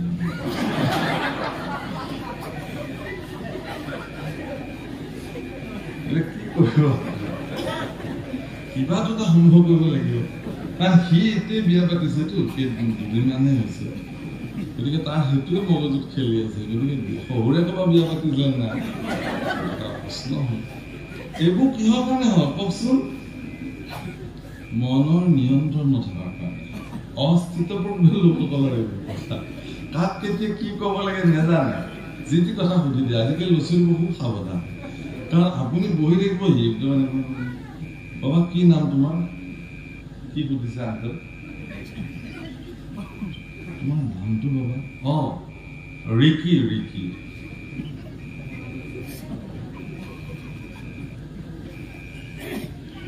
তুমি স্কুললৈ কোন ক্লাছত পঢ়া এবাৰত নুশুনে তাৰ মন কৰবাত বেলেগত আছে আপুনি মই এইবোৰ কথা পাত্তা নাপাওঁ বিষয়টো হৈছে কি আমি আমাৰ ল'ৰা ছোৱালীবিলাকক অস্থিতপূৰ্ণ কৰি পেলালো জ্যেষ্ঠজন আহিলে চকীৰ পৰা উঠিব লাগে সৌহাৰ্দ্যপূৰ্ণ মাত লগাব লাগে খুৰাদেউ আহক বৰতা আহক কাক বিচাৰিছে বা দেউতাৰ নাই ৰ'ব আপুনি বহকচোন মই মাক মাতি দিছোঁ এখন সংস্কাৰী ঘৰৰ ল'ৰা ছোৱালীৰ প্ৰাৰম্ভিক পৰিচয় আপুনি তাতেই গম পাই যাব যে ঘৰখন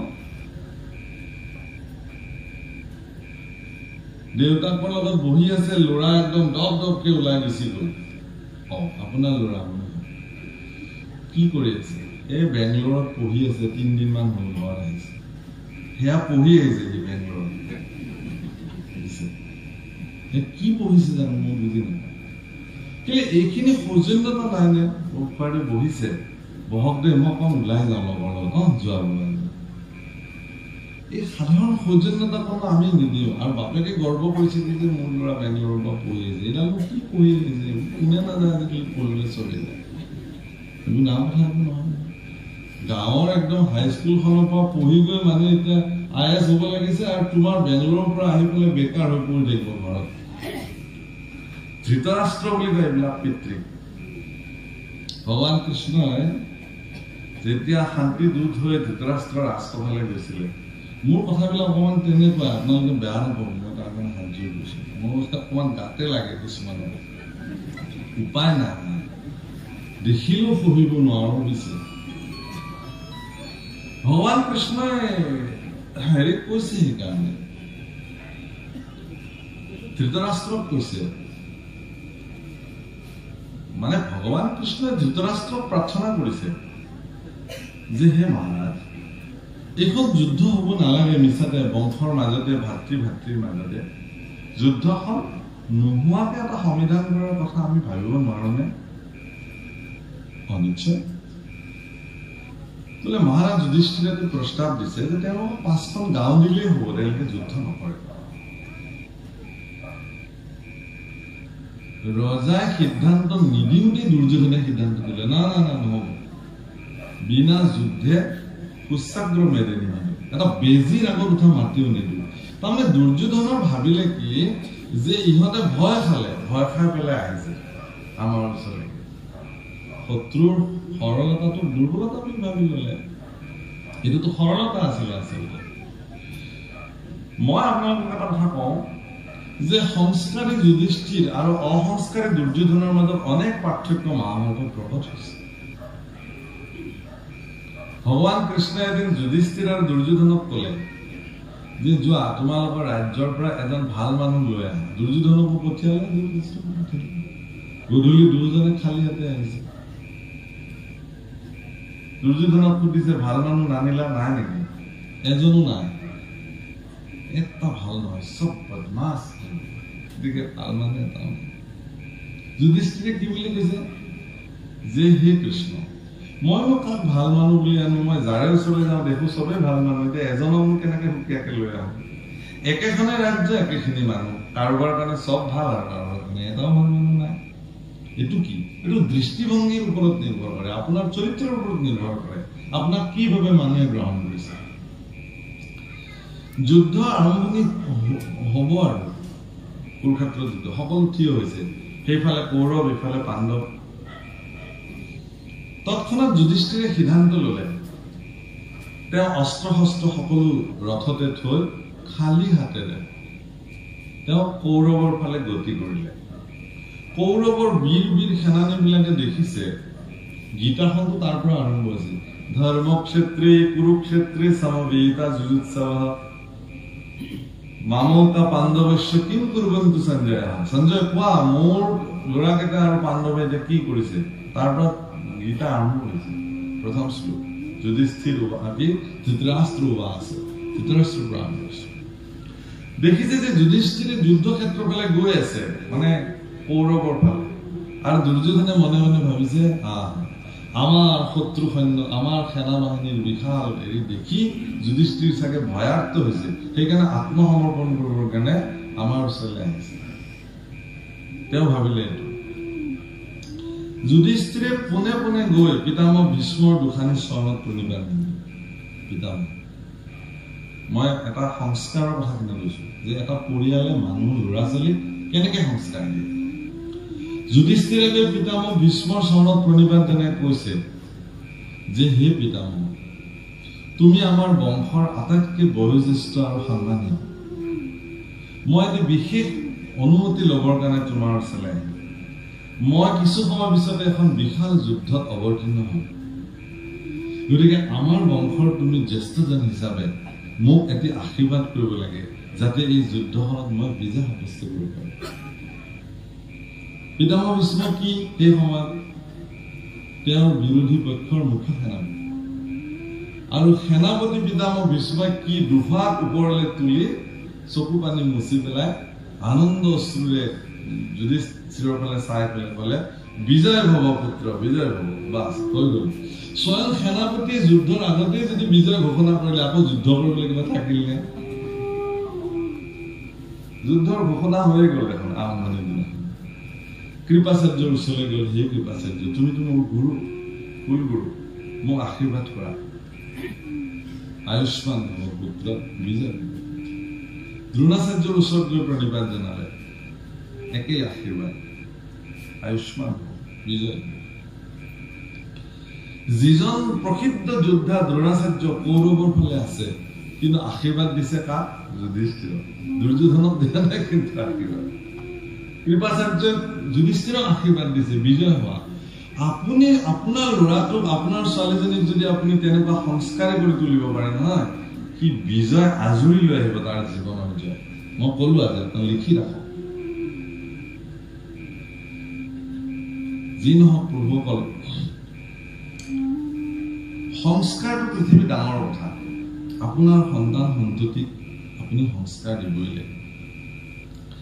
গতিকে মনক নিয়ন্ত্ৰিত কৰি আপুনি ভগৱানৰ ওচৰত যাব ভগৱানে আপোনাৰ মায়া নিবাৰণ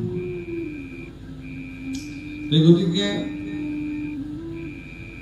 ইয়াতে কৈছে হেন জানি যিটো মনক নিয়মি কৃষ্ণটো ভকতি কৰে সেই মহাশয় এৰাই মৃত্যু হয় সুখে সংসাৰ পতৰে তেওঁ সংসাৰ কৰিব পাৰে হীৰা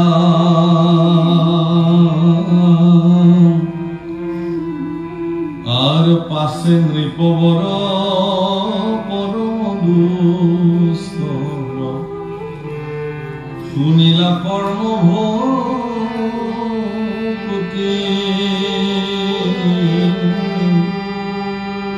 যুগীৰ বিষম মনকো কৰিবে কাৰ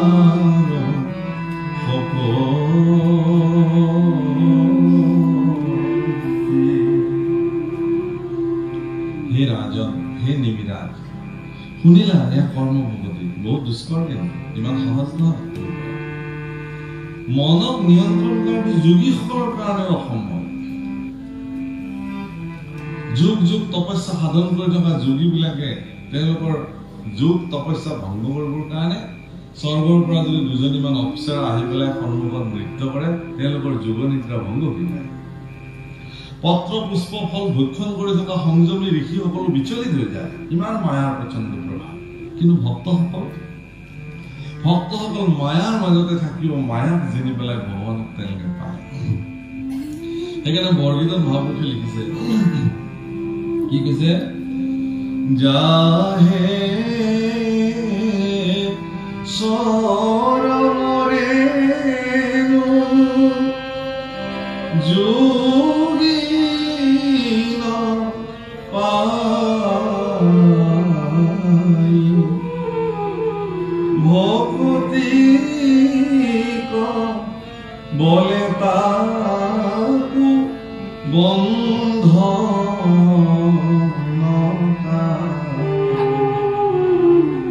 আৰে কম্পিত ধব নয়ন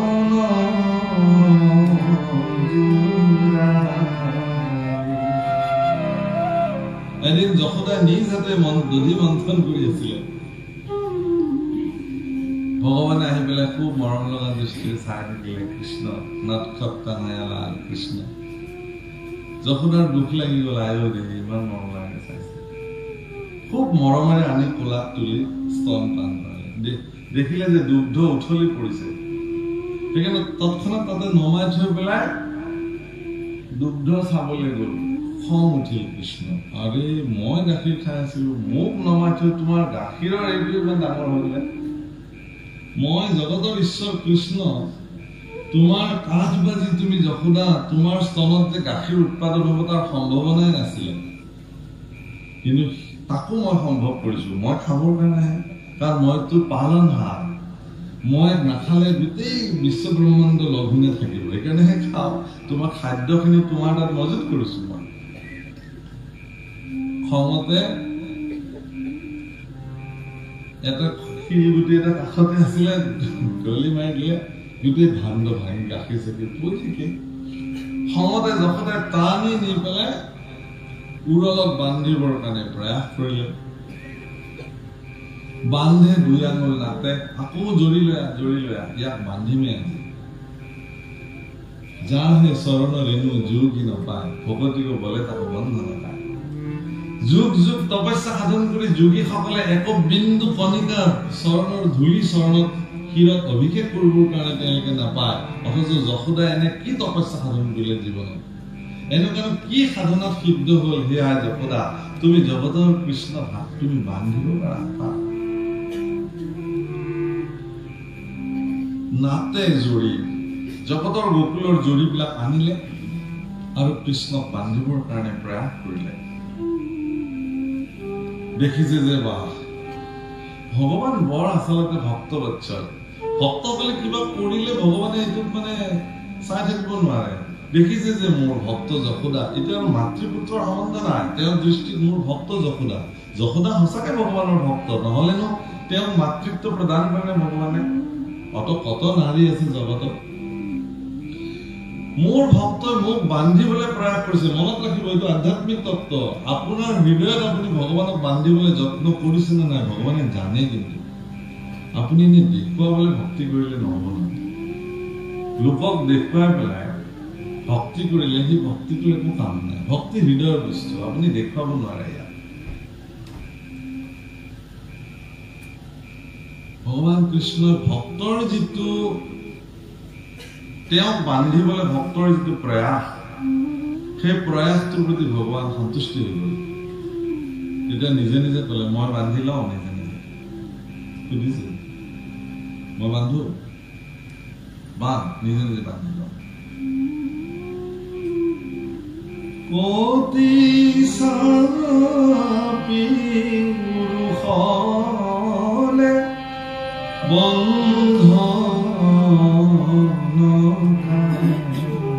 নিজে নিজে প্ৰতিদেশ চপাই লৈ গৈ নিজে নিজে বান্ধ খাই ললে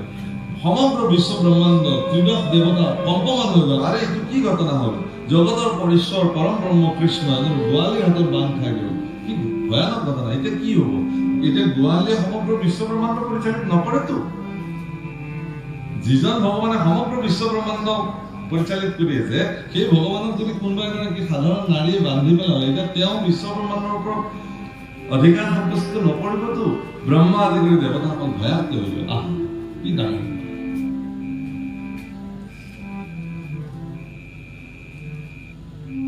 তাতে আটাইতকৈ ডাঙৰ কথাটো কি কৈছে যাহে চৰণৰে যোগী নাপায় ভকতি কবলৈ তাক বন্ধন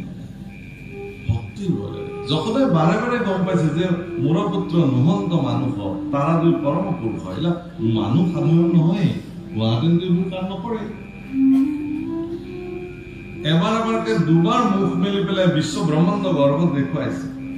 প্ৰমাণিত কৰিছে যে মই সাধাৰণ মানুহ নহয় মই ঈশ্বৰ স্বয়ং তুমি জানি লোৱা আই অঘাসুৰ বকাসুৰ পুতনা আদি চকুৰ সন্মুখত নিধন কৰিছে দেখুৱাইছে প্ৰমাণিক তথ্য ব্ৰহ্মাই গোটেই গোৰক্ষ দামনি চুৰ কৰি লৈ গল এবছৰ কাল তেওঁ গোৰক্ষ দামনি হৈ ব্ৰজত নিবাস কৰিলে ভগৱান তাৰো বহুত তাৎপৰ্য আছে কাৰণ আছে এইবিলাক প্ৰভুসকল এই যিটো কথা এইটো হল কি যে ভক্তিৰ মহিমা ভক্তিৰ মহিমা বিপৰীত আপুনি ভক্তিহে আপোনাৰ জীৱনত উৎপন্ন কৰিব লাগে বাকী প্ৰয়োজন নাই সেইকাৰণে ভাগৱত শাস্ত্ৰ এনেকুৱা এখন শাস্ত্ৰ যি শাস্ত্ৰই আপোনাৰ ভিতৰত থকা সুপ্ত অৱস্থাত থকা ভক্তিটো আলোড়িত কৰি দিয়ে জাগ্ৰত কৰি দিব পাৰে সেইকাৰণে কৈছে যস্মিন শাস্ত্ৰে পুৰাণে বা হৰি ভক্তি ন দৃশ্যতে শ্ৰোতব্যম নৈব তৎ শাস্ত্ৰম যদি স্বয়ং ব্ৰহ্মাৱদে যি শাস্ত্ৰ বা পুৰাণত যদি হৰি ভক্তিৰ দৃশ্যত নহয় সেই শাস্ত্ৰ শুনাৰ কোনো প্ৰয়োজন নাই যদি স্বয়ং ব্ৰহ্মাই কয় এইবোৰ শাস্ত্ৰ শুনিব নালাগে কত মানুহ কত শাস্ত্ৰ লিখি থৈ গৈছে এইবিলাক শাস্ত্ৰৰ কি প্ৰামাণিকতা আছে তাক পঢ়ি পেলাই মগজুটো গণ্ডগোল কৰাৰ কি যুক্তিযুক্ততা আছে যিটি কোনোবাই লিখিলে এখন শাস্ত্ৰ নহয় ন শাস্ত্ৰ প্ৰামাণিক হ'ব লাগিব বেদৰ দ্বাৰা প্ৰামাণিক হ'ব লাগিব তেতিয়াহে শাস্ত্ৰ হ'ব গতিকে প্ৰামাণ্য শাস্ত্ৰ শ্ৰীমদ ভাগৱত শাস্ত্ৰ এই শাস্ত্ৰ ভক্তিযুক্ত শাস্ত্ৰ এই শাস্ত্ৰই আপোনাক ভক্তিৰ প্ৰতি আগ্ৰহান্বিত কৰিব ভক্তিৰ প্ৰতি আগুৱাই দিব মই দিনত এটা কথা কৈছিলো যে এগৰাকী অসুৰ হিৰণ্যকশিপু তেওঁৰ ঔৰসত ভক্তিযুক্ত পুত্ৰ প্ৰহ্লাদৰ কেনেকে কৈছিলো আইসকল মনত আছে ন আইসকলৰ উপস্থিতি খুব সুন্দৰ আৰু ইমান মই আজি এটা ব্যতিক্ৰম পাইছো মই কৈ থৈ দিওঁ কথাটো মানে আমাৰ লোকেন গগৈ বাবুক মই ধন্যবাদ দিম বাৰু এৰেঞ্জমেণ্ট বা যিসকল উদ্যোক্তাসকলে আপোনালোকে এৰেঞ্জ কৰিছে মানে যলৈকে যাওঁ আইসকলক গণ্ডগোল নকৰিবৰ কাৰণে এবাৰ হলেও ক'ব লাগে কিন্তু আজি ব্যতিক্ৰম আপোনালোক আইসকলে ইমান সুন্দৰকে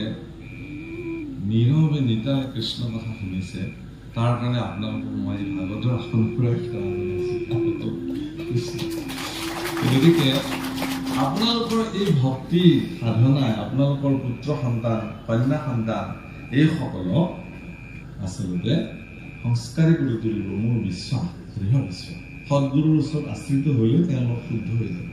ভাল হ'ব মই তেনেকুৱা এগৰাকী আইৰ কথা ক'বলৈ লৈছো যাৰ নাম কয়াধু হিৰণ্যকশিপুৰ পত্নী এগৰাকী অসুৰৰ পত্নী অসুৰ মানে সাধাৰণ অসুৰ নহয় আজি যদি আপোনালোকে ইয়াতে প্ৰহ্লাদৰ ওপৰত ভাওনা এখন কৰিবলৈ লয় যদি আপোনালোকৰ মাজতে এতিয়া যদি আমি ভাও চৰিত্ৰবিলাক বিতৰণ কৰো আটাইতকৈ যিজন বাহুবলী পৰাক্ৰমী ওখ পাশ সেইজন মানুহকে হিৰণ্যকশিপু নিৰ্বাচন কৰিব চেৰালা মেৰালা 100 মাইলে বাগৰি পৰা মানুহ এটা হিৰণ্যকশিপু দিব জানো দিলেও মানুহে বন্ধ কৰিব তাকনো হিৰণ্যকশিপু দিয়া নাই এইটো ভাগৰি পৰিব মঞ্চতে কেতিয়াবা হয় নে এনেকুৱা এজন মানুহ হিৰণ্যকশিপু ওলাবলৈ ওলোৱাৰ লগে লগে মঞ্চ কপি যাব লাগিব তাৰমানে বাহ হিৰণ্যকশিপু ক'ব লাগিব পিছদিনা বাহ হিৰণ্যকশিপু বেলেগ বচন গালে দেই মানে বেলেগ গালে কেলে এই কাৰণে যে হিৰণ্যকশিপুৱে জগতত এনেকুৱা এটা কাৰ্য সাধন কৰি থৈ গৈছে যিটো কাৰ্য আপুনি মই সাধন কৰিব পৰা নাই হিৰণ্যকশিপুৱে ভগৱানৰ যিটো মহিমা ভগৱানৰ যিটো শক্তি সামৰ্থ্য এইটো জগতত প্ৰতিপন্ন কৰিবৰ কাৰণে তেওঁ জীৱনত এনেকুৱা শক্তি সামৰ্থ্য গোটাই লৈছিলে সাধনাৰ জৰিয়তে যাৰ ফলত ভগৱান প্ৰসিদ্ধ হৈ থাকিল বাপৰে হিৰণ্যকশিপুৰ দৰে এজন প্ৰসিদ্ধ দস্যুক ভগৱানে মাৰি পেলালে ভগৱান কিমান শক্তিশালী হয় নহয়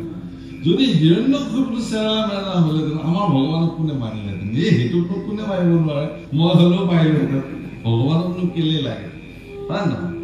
হিৰণ্যকশিপুৱে ভগৱানক প্ৰসিদ্ধি কৰিবৰ কাৰণেহে জীৱনত সাধনা কৰিছিল তেওঁ বৈকুণ্ঠৰ পাৰিষদ আছিল ভগৱানৰ বাক্য লৈ আজ্ঞা লৈ পৃথিৱীলৈ আহিছিল ভগৱানক প্ৰসিদ্ধ কৰিবৰ কাৰণে ভগৱানৰ খ্যাতি যশস্যা কৃতিত্বক জগতত বিস্তাৰিত কৰিবৰ কাৰণে হিৰণ্যকশিপু আহিছিল হিৰণ্যকশিপুৱে যিদিনাখন চূড়ান্ত সাধনা কৰিবৰ কাৰণে অৰণ্যলৈ যাবলৈ ওলাইছিল পিছদিনা যাব মানে কাইলৈ যাব আজি তেওঁ নিজৰ পত্নী কয়াধুক কাষত মাতি আনি ক'লে যে হে প্ৰিয়ে কাইলৈ মই কঠোৰ সাধনাৰ কাৰণে অৰণ্যলৈ যাম হয় স্বামী মইনো কি ক'ম মই প্ৰাৰ্থনা কৰিম তোমাৰ সাধনা সিদ্ধি কম এনেকুৱা সাধনা কৰিম মই এনেকুৱা সাধনা কৰিম সেই সাধনাত হয় মই সিদ্ধি লাভ কৰিম নতুবা মোৰ মৃত্যু হ'ব এনেকুৱা সাধনা যদি সিদ্ধি লাভ কৰোঁ তুমি মোক এগৰাকী সফল স্বামী হিচাপে দেখিবা যদি মোৰ মৃত্যু হয় তুমি মোক আৰু কেতিয়াও নেদেখিবা সেয়েহে আজিৰ দিনটো মই সম্পূৰ্ণ তোমাক দিব খুজিছো এগৰাকী স্বামী হিচাপে আজিৰ দিনটো তোমাৰ লগত মই কটাম তোমাৰ কি সুধিবলগীয়া আছে কি মোক সোধা মই তোমাৰ লগত আহি থাকিম কয়াধুৱে হিৰণ্যকশিপুক ক'লে যে হে স্বামী মই এটাই বিচাৰো তুমি বহুত ক্ৰোধী কথা প্ৰতি তোমাৰ খং উঠে আজিৰ দিনটো তুমি অন্তত ক্ৰোধহীনভাৱে মোৰ লগত কটোৱা যাতে তোমাৰ কোনো কাৰণত ক্ৰোধ নাহে ঠিক আছে হ'ব আজি মই ক্ৰোধহীন এটা কথা মনত ৰাখিব যিবিলাক ব্যক্তিৰ বহুত শাৰীৰিক ক্ষমতা থাকে সেইবিলাক ব্যক্তিয়ে পটককৈ মাৰামাৰি নহয় কাজিয়া নকৰে যিবিলাক ব্যক্তিৰ শাৰীৰিক শক্তি কম সেইবিলাকে কাজিয়া কৰোকে থাকে মনত ৰাখিব যাৰ পকেটত বেছি পইচা থাকে সি চাহ দোকানত বিল দিবলৈ সময়ত চাবচোন পকেটতে পইচাটো হাত সোমাই পকেটৰ পৰা যিকেইটা সেইকেইটাহে উলিয়াই দিয়ে গোটেই বান্দিলটো উলিয়াই পেলাই বিলটো নিদিয়ে আৰু যাৰ কেইটামান আছে সি গোটেইকেইটা উলিয়াই ল'ব কিমান হৈছে বিল সেইকেইটাই আছে তাৰ নাম ঘৰটো নাই বাহিৰতো নাই বেংকতো নাই সেই পকেটতে যাৰ শক্তি সামৰ্থ্য মজুত নাই সি আগে আগে গৈ ফুৰিব মোৰ লগত কোনে লাগে অথচ দুটামান ভাল গোটা খেলা খালে সি আৰু বেছি আছে যিবিলাক প্ৰসিদ্ধ ক্ষমতাশালী সামৰ্থ্যৱান পুৰুষ তেওঁলোকে নিজৰ ক্ৰোধ নিয়ন্ত্ৰণ কৰি ৰাখিব পাৰে তেওঁলোকৰ শক্তি সামৰ্থ্যক নিজক কাবু কৰি ৰাখিব পাৰে সেইবিলাক পৰাক্ৰমী এই য'তে ত'তে যাকে তাকে কাজিয়া কৰিব য'তে ত'তে গৈ গালি গালাজ কৰিব এইবিলাক পৰাক্ৰমী নহয় দুৰ্বল নহয় সেইকাৰণে যিবিলাক বিষধৰ সাপ আছে জগতত বিষযুক্ত যাৰ এক বিন্দু বিষ শৰীৰলৈ গ'লেই মানুহৰ মৃত্যু হ'ব পাৰে সেই বিষধৰ সাপবিলাকে সদায় আঁতৰে আঁতৰে থাকে আৰু যিবিলাক ধৰা সাপ আছে অকণমানো বিষ চিক নাই কামুৰিলেও মানুহ নমৰে সেইডাল একদম মানুহ দেখিলে খেদি আহিব খেত তুলিব একদম ফুচফুচাই থাকিব বুজিছে নাই হিৰণ্যকশিপুৱে ক'লে ঠিক আছে হ'ব পত্নীয়ে কথা পাতিছে বিভিন্ন কিন্তু আচৰিত কথা সেইদিনাখন চোতালৰ এডাল গছত এটা মইনা চৰাই গোটেই দিনটো নমো নাৰায়ণ নমো নাৰায়ণ নমো নাৰায়ণ এনেকে থাকিলে কথাৰ মাজে মাজে তেওঁলোকে শব্দটো শুনিছে যেতিয়া সন্ধিয়া হ'ল সূৰ্যাস্ত হ'ল চৰাইটো নিজৰ বাহলৈ গুচি গ'ল শব্দটো নাইকিয়া হ'ল কয়াই ধৰি হিৰণ্যকশিপুক সুধিলে হে স্বামী আমাৰ যে চোতালৰ সন্মুখতে গছডালত এটা চৰাই আজি দিনটো এটা শব্দ মাতি থাকিলে তুমি শুনিছিলানে শুনিছো কি কৈছিলে সেই শব্দটো মই এবাৰ তোমাৰ মুখে শুনিব বিচাৰিছো হিৰণ্যকশিপুৱে ক'লে মোৰ শত্ৰুৰ নাম কৈছিলে আৰে তোমাৰ ক্ৰোধ আহি গ'ল নাই নাই নাই ক্ৰোধটো ক্ৰোধ কৰিব নোৱাৰিবা কি বুলি কৈছিলে বোলে নমো নাৰায়ণ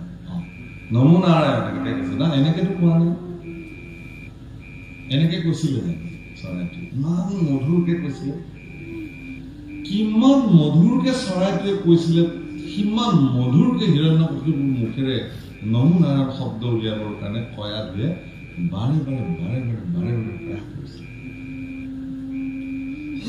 গোটেই নিশা হিৰণ্যকশিপুৱে কেৱল নমো নাৰায়ণ নমো নাৰায়ণ নমো নাৰায়ণ কৰোঁতে কৰোঁতে পূৰ্বজন্মৰ যি সংস্কাৰ সেই সংস্কাৰ উৎপন্ন হৈ গ'ল বৈকুণ্ঠৰ বাৰীপত হিৰণ্যকশিপুৰ মুখেৰে অত্যন্ত সুললিতভাৱে নমো নাৰায়ণ শব্দ উচ্চাৰণ কৰিলে আৰু তেতিয়া পত্নী কয়াটো সন্তুষ্টি ক'লে স্বামী মোৰ জীৱন ধন্য তোমাৰ শ্ৰীমুখে ভগৱন্তৰ গুণ ইমান সুন্দৰকৈ প্ৰকাশিত হৈছে আৰু সেই নিশাই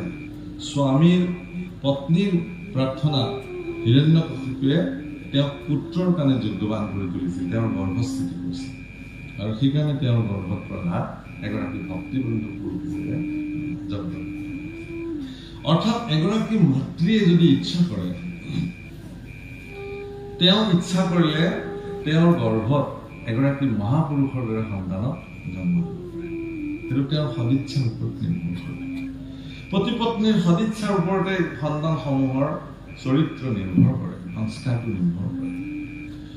সেই প্ৰভুসকল ইয়াত সেইকাৰণে কৈছে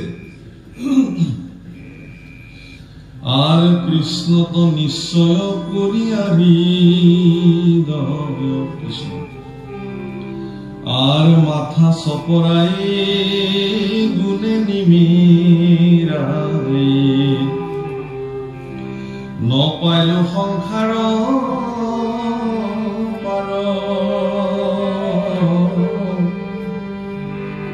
হাসি কবি সিদ্ধ করন্ত নিষেধ চিন্তা কৰা ইমান জটিল মনত নিয়ন্ত্ৰণ কৰাটো মহাৰাজ নিমে মূৰত হাত থৈ পেলাই ক'বলৈ ধৰিলে হে গুৰুসকল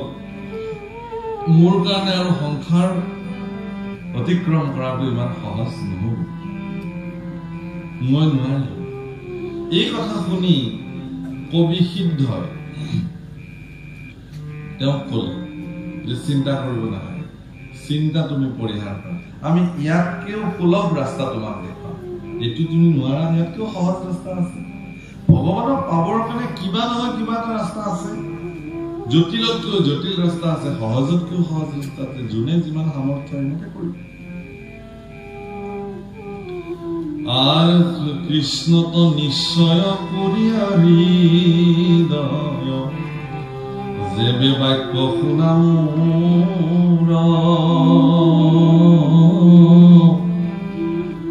আৰ সুদৃঢ় বিশ্বাসে আত্মীয় প্ৰয়াসে তৰিবা সংসাৰ সুদৃঢ় বিশ্বাসেৰে কৃষ্ণক নিশ্চয় চিত্তেৰে মোৰ বাক্য তুমি শুনা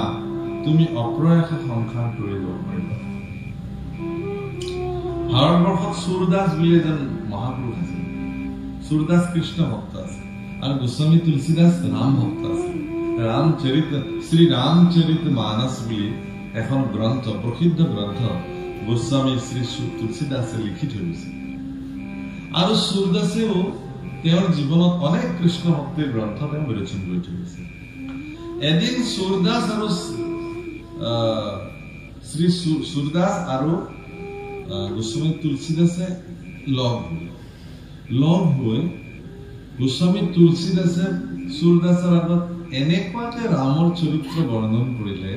আৰু সূৰদাসে একান্ত চিত্তে শুনিলে আৰু সূৰদাসেও কৃষ্ণৰ চৰিত্ৰ এনেধৰণে বৰ্ণন কৰিলে গোস্বামী তুলসীদাসে একান্ত চিত্তে শুনিলে শুনিয়ে গোস্বামী তুলসীদাসে এখন কৃষ্ণ চৰিত্ৰ গ্ৰন্থ লিখিলে আৰু সূৰদাসে এখন ৰাম চৰিত্ৰ গ্ৰন্থ লিখিলে দুখনে পঢ়িলে সূৰদাসৰ কিছুমান গীত আছে মানে যিবিলাক আমি মাৰ্গীয় সংগীত বুলি কওঁ আমাৰ বৰগীতসমূহ মহাপুৰুষে বৰগীত বুলি লিখা নাছিল কিন্তু বহুত পিছত এইবিলাকক উচ্চাংগ সংগীতসমূহৰ নাম বৰগীত আখ্যা কৰিলে কিন্তু গুৰুজনে বৰগীত বুলি লিখা নাছিল এইবিলাক আধ্যাত্মিক গীত হিচাপে মহাপুৰুষে উচ্চাংগ সংগীত হিচাপে বিবেচন কৰিছিল ভাৰতবৰ্ষৰ যি সংগীত ব্যৱস্থাপনা সেই মাৰ্গীয় সংগীত শাস্ত্ৰীয় সংগীতৰ যি ব্যৱস্থাৱলী তাৰ সম্পূৰ্ণ ব্যাকৰণ ফলো কৰি মহাপুৰুষে এই বৰগীতসমূহ ৰচনা কৰিছিল মাত্ৰ পাৰ্থক্য কি যে অন্যান্য যিবিলাক গীত বা উচ্চাংগ বা ভজন বা এনেকুৱা ধৰণৰ গীত মহাপুৰুষসকলে বিবেচন কৰিছে তেওঁলোকে গীতৰ পিছত নিজৰ নামটো সিগনেচাৰ কৰে তুলসীদাস অতি আনন্দ তুলসী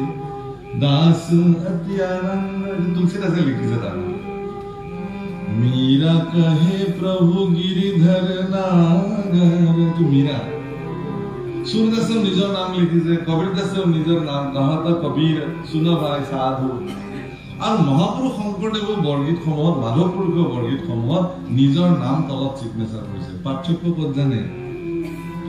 কৃষ্ণৰ কিংকৰ শংকৰে কয় এই বুলি তেওঁলোকে নিজৰ দাস আৰু কিংকৰ বুলি লিখিছে সূৰদাসে এটি ভজন লিখিছে আমাৰ মহাপুৰুষ মাধৱদেৱৰ যিটো কম্পিত মাধৱ নয়নজোৰা কপি কপি একদম মাকে যেতিয়া এচাৰি লৈ আহিছে উৰলত বান্ধিবৰ কাৰণে যেন বিৰাট ভয় খাইছে নৰলীলা যিটো মানুহ হৈ আহিছে মানুহৰ লীলা দেখুৱাব লাগিব যশোদা খেদন্ত ভয়ে ভগৱন্ত বহুত ভয় খাইছে আৰু একদম বাচ্চাবিলাকে যেনেকে দুখ কৰিলে মাক বিলাকে গালি পাৰিবলৈ আহিলে খুব মৰম লগা চাউনিৰে মাকৰ ফালে চাই মাকৰ একদম ভিতৰে ভিতৰে গলি যায় কিন্তু কি কৰে ভয়টো খুৱাবৰ কাৰণে মুখত নেদেখুৱায় তোক পিটি মাজে মই কিন্তু যেতিয়া মুখৰ ফালে চাব মাকৰ হৃদয় গলি গ'ল আৰু একদম ইছৰাম কেনেকে ল'ৰাটোক মাৰে এতিয়া একে অৱস্থা কম্পিত মাধৱ নয়নজোৰা একেই চিত্ৰপট অংকন কৰি সূৰদাসে গীত লিখিছে मैया मोरे मैं नहीं माखन खायो मैं माखन खा ना मैं नहीं माखन खायो मैया मोरे मैं नहीं माखन खायो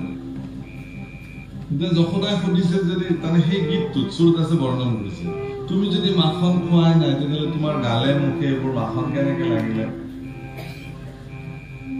তেতিয়া তেওঁ কৈছে যে মোৰ এই গোৱাল এই যে লগৰীয়াবিলাক ইহঁত মোৰ শত্ৰু ক'ৰ পৰা আনি জানো মোৰ গাত এইবিলাক লগাই দিছে মইতো খোৱা নাই এনেকুৱা যুক্তি দিছে যশোদাই বোলে মুখে মিছা কথা ক'বলৈ পালি ভগৱান কৃষ্ণই সূৰদাসৰ যিটো চিত্ৰ অংকন কৰিছে যশোদাৰ চকুৰ ফালে চাইছে কামত নাহিল যশোদাই মানি লোৱা নাই সূৰদাসে বৰ্ণন কৰিছে भूर भयो गयन की पास तूने मधुबन मोहे पथायो सार प्रहर बन से भटके सांझ परे घर आयो सांझ परे घर आयो मैया मोरे मैं कब माखन सुन मैया मोरे मैं कब माखन खायो ভোৰ ভাই মই ৰাতিপুৱা সূৰ্য ওলোৱাৰ লগে লগে গৰুকেইটা লৈ বৃন্দাবনলৈ যাওঁ মধুবনলৈ আৰু চাৰি প্ৰহৰ মই অৰণ্যতে কটাই চাঞ্জ পাৰে যেতিয়া গধূলি হয় সন্ধিয়া লাগে মই তেতিয়া আহোঁ মইনো মাখন খাবলৈ ক'ত সময় পাওঁ মোৰ সময় নাই দেখোন মা তাৰপিছত আকৌ যশোদাৰ চকুলে চাইছে না যশোদা মানি লোৱা নাই কিন্তু ভগৱন্ত পুৰুষ ভগৱান কৃষ্ণই যশোদা শেষ অস্ত্ৰ এটা সাংঘাতিক অস্ত্ৰ প্ৰয়োগ কৰিছে হে যশোদা মই জানো মই আচলতে তোমাৰ আচল পুত্ৰ নহয়, মই দৈৱকীৰহে পুত্ৰ। তুমি মোৰ আচল মা হোৱা হলে সাধাৰণ অকমান মাখন খোৱাৰ কাৰণে তুমি ইমান অকৰ্থনা নকৰিলাহেঁতেন। মোৰ আই দৈৱকী হোৱা হলে মোক কলেহেঁতেন। গতিকে তোমাৰ এইবিলাক মোক যি যি দিছিলা অলংকাৰ পাতি চব মই আজি তোমাক গোটালো, আৰু মই আজিয়ে মই মোৰ আচল মাৰ ওচৰলৈকে মই গুচি যাম। মোৰ নিজৰ মায়ে মোৰ কাৰণে ভাল, কিবা খাব পালেও পাওঁ নাপালেও নাই, অন্তত মোৰ মাৰ লগত মৰমখিনিতো মই পাম। তুমিতো মোৰ মায়ে নোহোৱা আচল মা, সেইকাৰণে মোক এনেকুৱা কৰা। এই পাত যে ব্ৰহ্মাস্ত্ৰ মাৰিলে যশোদাৰ বুকু ভেদি গল, সূৰদাসৰ বৰ্ণনা। তেতিয়া যশোদাই খুব ধুনীয়াকে ভগৱান সাৱটি ধৰিছে, লেয়াৰ কান্থ লগায়ো নैना में नीर झरिया, কান্দিছে যশোদা। আহা বাছা, এই কথা নকবা, তুমি মোৰ বাছা। কত তপস্যা সাধন কৰি মই তোমাক পাইছো, তুমি কলে হবনে তুমি বেলেগৰ বুলি, তুমি মোৰ। তেতিয়া যশোদাই কি বুলি কৈছে, কানহাইয়া মোৰে তাই নাহি মাখন খালো। হে কানহাইয়া, তই মাখন খোৱা নাই, তাই নাহি মাখন খায়। কৃষ্ণ দেখিলে যে এতিয়া মই সঁচা কথাটো কোৱাই ভাল। সূৰদাসৰ শব্দৰ ইমান জোৰদাৰ আছিল, মই নাহি মাখন খায়ো, মই মাখন খোৱা নাই। কিন্তু পিছৰ লাইনত শেষত তেওঁ সঁচা কথাটো কয়, এইটো বেয়া কাম কৰিছে বাৰু আপুনি, অপকৰ্ম হৈছে। শাস্ত্ৰত বহি নিচা বস্তু তেনেকে হেৰি কৰিব নালাগে। যি নহওক, তেওঁ শেষত আচল কথাটো কৈ দিছে। কি কৈছে, মায়া মোৰে মই নেহি মাখন খায়ো, মই নেহি মাখন খায়ো, ময়ে মাখন খাইছো। মই নেহি মাখন খায়ো, মই নেহি মাখন খায়ো, মই নেহি মাখন খায়ো। গতিকে এই কথাটো, এই একেটা চিত্ৰ কিন্তু মহাপুৰুষ মাধৱদেৱে অংকন কৰিছে। আৰে কম্পিত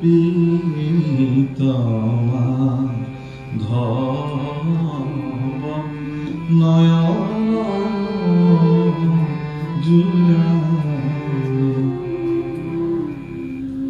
খুব ধুনীয়াকে এই এখন চিত্ৰ। কিন্তু আজি সূৰদাসৰ মাইয়া মোৰে মাই নাহি মাখন খায় জগত প্ৰসিদ্ধ হ'ল, আৰু আমাৰ মাধৱ পুৰুষৰ কম্পিত মাধৱ অসমতে সীমাবদ্ধ হৈ থাকিল। কাৰণটো কি, আমি বিলাকে চৰ্চা নকৰো, আমি নিজেই নাগাওঁ, আমি নিজে এইবিলাকক কি নকৰো। বিদেশৰটো ভাল লাগে, বহিৰাগতটো আমাৰ ভাল লাগে, নিজৰটো ভাল নালাগে। সেইকাৰণে কিন্তু কোনো গুণে আমাৰ মহাপুৰুষসকল কাৰো লগত তুলনা কৰিব পৰা ভিতৰত বহুত উচ্চস্থ, এইটো ঠিক। গতিকে সেইকাৰণে প্ৰভুসকল আইসকল ইয়াত কৈছে, ভকতি সুলভ দেৱৰো দুৰ্লভ, যোগীও নাজানে যা, পৰম শুভম পন্থ এইটো আতি কৰিব বেকততা। মই এতিয়া তোমাক ব্যক্ত কৰিম, মই এতিয়া একদম সৰল সহজ পন্থ এটা কম, যিটো আমাৰ কাৰণে উপযোগী। কাৰণ এইবিলাক আমিও নোৱাৰো মনক নিয়ন্ত্ৰণ কৰিব। তেতিয়াহ'লে আমি কি কৰিম, আমি কি কৰিম কাইলৈ আমি আলোচনা কৰিম। আজিলৈ সামৰিব খুজিছো। বিৰাট